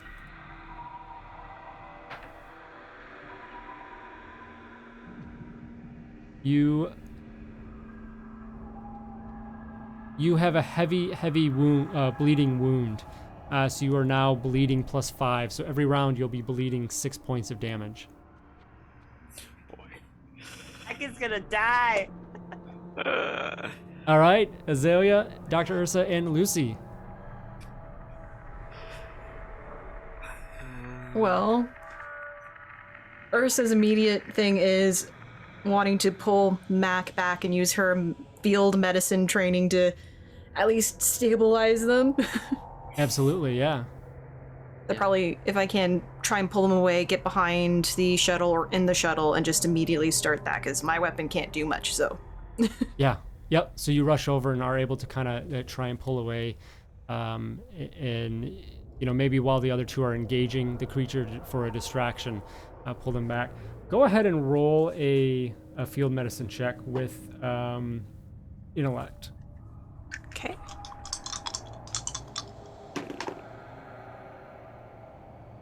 Ooh, good thing I had the +15, because I rolled a 48. All right, so Exciting. success there. So, okay. Yes, it is. All right. 39 plus 15 numbers. 54? 54. Yeah, so I passed. All right. So you are able to, I'll say with what's there, you are able to stop that bleeding. So yeah, Mac, you're patched up enough to temporarily prevent that. You're gonna need further attention down the road, but for now, no further bleeding. Azalea and Lucy. Thanks, Doc. I got ya. I want to use that frag grenade I've been holding on to. All right. So you go ahead and throw that. I'll just say, you know, you're able to throw at the creature. That's fine. So go ahead and roll 1d10 divided by 2. Okay. That is a 3. After It's 6 divided by 2. So 3. All right. There's this massive explosion out of this thing as you roll it underneath the creature and just rips and I mean this thing is obliterated. Chunks go flying. You know, just chaos. Lucy, I'll say so. Ursa and Mac, you went behind one of the things. Lucy, give me a speed check. I blew up Lucy. I'm gonna cry. That's why I was like, oh my gosh, Mac's getting out of the way, and now is my time. If I have athletics, can I use that? Absolutely, you can. Okay. And you have advantage because you're Focus? That's 45. 45 was your roll. Yeah, and it would only be a 43. 43. Okay. All right. So unfortunately, you know it's coming, but you don't really get out of the way. Give me just roll 1d10.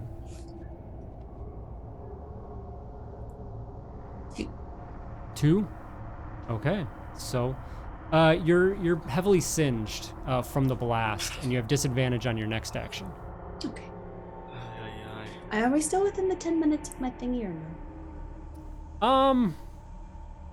I'd say potentially, yeah. So if you wanna roll again for that. For the speed, right? Yeah. Yeah, it's no better. 6. Okay. Yep. So you get singed a little bit, and it throws you off, so you know you struggle. But this thing is in pieces. So you're able to limp towards one of the little ships, and hopefully get that up and running, and head out. There's something I have to do to get this other personality out of me. Like, what do I? How do I do that? Find somebody that can basically deprogram that. Yeah. Oh, okay. Okay. Yeah. Yeah. Someone you need Dr. Nix Coley.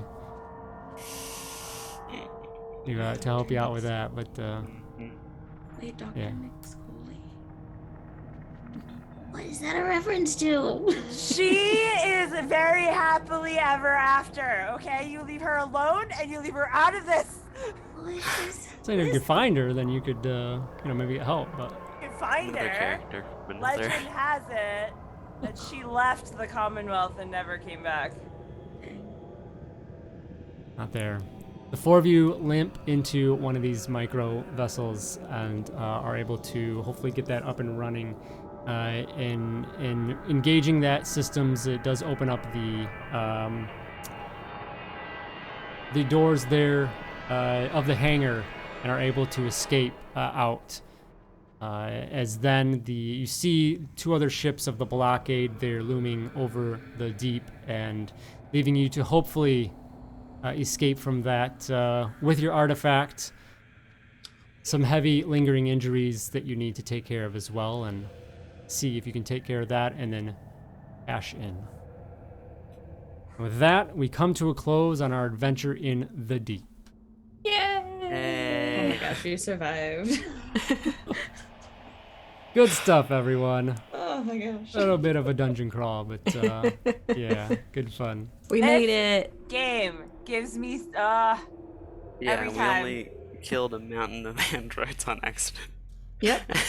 You're So welcome. upset. I'm so upset. I knew purge button wasn't gonna be anything good. Yeah, I figured That's not either, fair. but I was like, man, there's nothing else we could do here, you know? Just release. Technically, they're not waiting in limbo anymore. So That's true. It's We true. It's true. liberated them Helped from them their out. suffering If you really think in about it. quarantine. Yep. Bounce House, thank you so much for being here with us tonight. We're going to go around and meet this wonderful cast. So if you haven't yet, get in on the giveaway, ! The Deep in chat, Do it. and we will do that afterwards. So let's say hello to everyone. Let's go backwards. I think Moth, go ahead and say hello and tell us any cool things you might have going on. Hello, I'm Moth. Yeah, I'm just hanging out. I sometimes bounce into the bounce house to do fun stuff like this. I also help out Tegan with stuff. Otherwise, I do custom maps and just sort of hang out. I'm also running a cyberpunk red living world Discord. It's like a play-by-post sort of thing. You can check that out on my Twitter. Or Like a West March, yeah? Yeah, exactly. Yeah, super cool. Yeah, we've been keeping it going for I think 2 years now. So Oh, wow. we're hanging in there. But Alright. yeah, say hi. Awesome. Thank you so much for being here. Great to have you at the table again. So Thank you. appreciate it. All right. Natalie, Yes. hello. Say hello to Hello. everyone else. So, as said, I'm Natalie. You can find me on most places on the internet with Ghost Candle or on Twitch with Ghost Sleep Candle, where I stream my art stuff. I stream gaming. On Wednesday nights, I do a solo campaign of Ironsworn. And then Tuesday nights, I'm over on another channel, Zeal Zaddy, where I play in a D&D homebrew campaign. And if you follow me on Twitter, that's where I throw up any art that I do. I do weekly emotes. And then I join things here and there with other people. So Thursday, I'm going to be on a LGBTQ plus panel over on Horde of Tales. It's a packed Awesome. week. Awesome. Yeah. Great to have you. As the first time at the table was a pleasure. Hope to have you again. Thank you so much for being here. It was so fun. All right. Jen, say hello. Hello, I'm Jen. I am all around the internet. But if you want to know what I'm currently doing at the moment, Twitter is the best place to find me at Jen Geeky. I am frequently here, either in chat or up here doing stuff, and I'm always happy to help test out or play things. I also am the director of Spicy Content Creators over at Tyrus. So if you like that kind of stuff or have any questions, I am always here to help. Absolutely. Thank you so much for being here, as always. Thanks for inviting me to this hellscape, like always. And last but not least, Calamity, please say hello. Hello, I'm Calamity. You can find me on all the things as Prince X Calamity. That's PRINCEX. Most active on Twitter. That's kind of where you can find everything about me. I stream on Twitch on Thursdays and Fridays. Though this Thursday, I'm going to be having our. I have a little passion project I'm running called Club Spectrum, which is a neurodiversity podcast that is run by neurodiverse people, currently run by two autistic femmes, and it's been pretty awesome. This Thursday, we're going to talk about being queer and on the spectrum, so that's going to be super dope. But yeah, usually on Thursday evenings, though, I am streaming. I recently started a YouTube vlogging challenge, which I'm very nervous about, but very excited about. So if you want to check that out as it comes out, that'll be on my YouTube channel, which is also under Prince X Calamity. And yeah, otherwise, I have been in the tabletop space for about a year, so I'm just like getting my hands in everything I can. It's been super fun. Super honored to be here. This has been super, just very fun. But yeah, I do mostly performance, though I am also working as a writer on some projects like Emerald Templars, and I am also like dipping my toes into production. So that's Emerald been Templars fun. is so good. Yeah, I need to play it. I've only like You gotta freaking get stuff. it. I'm like, I want to play it. Get on Do there. it! Oh, it's I so need fun. Fantastic. to. Calamity, thank you so much for being here. Of course, had you on a couple weeks ago for Thirsty Sword Lesbians. Great to be able to play with you, not just be behind the curtain in that regard. So thank you for joining.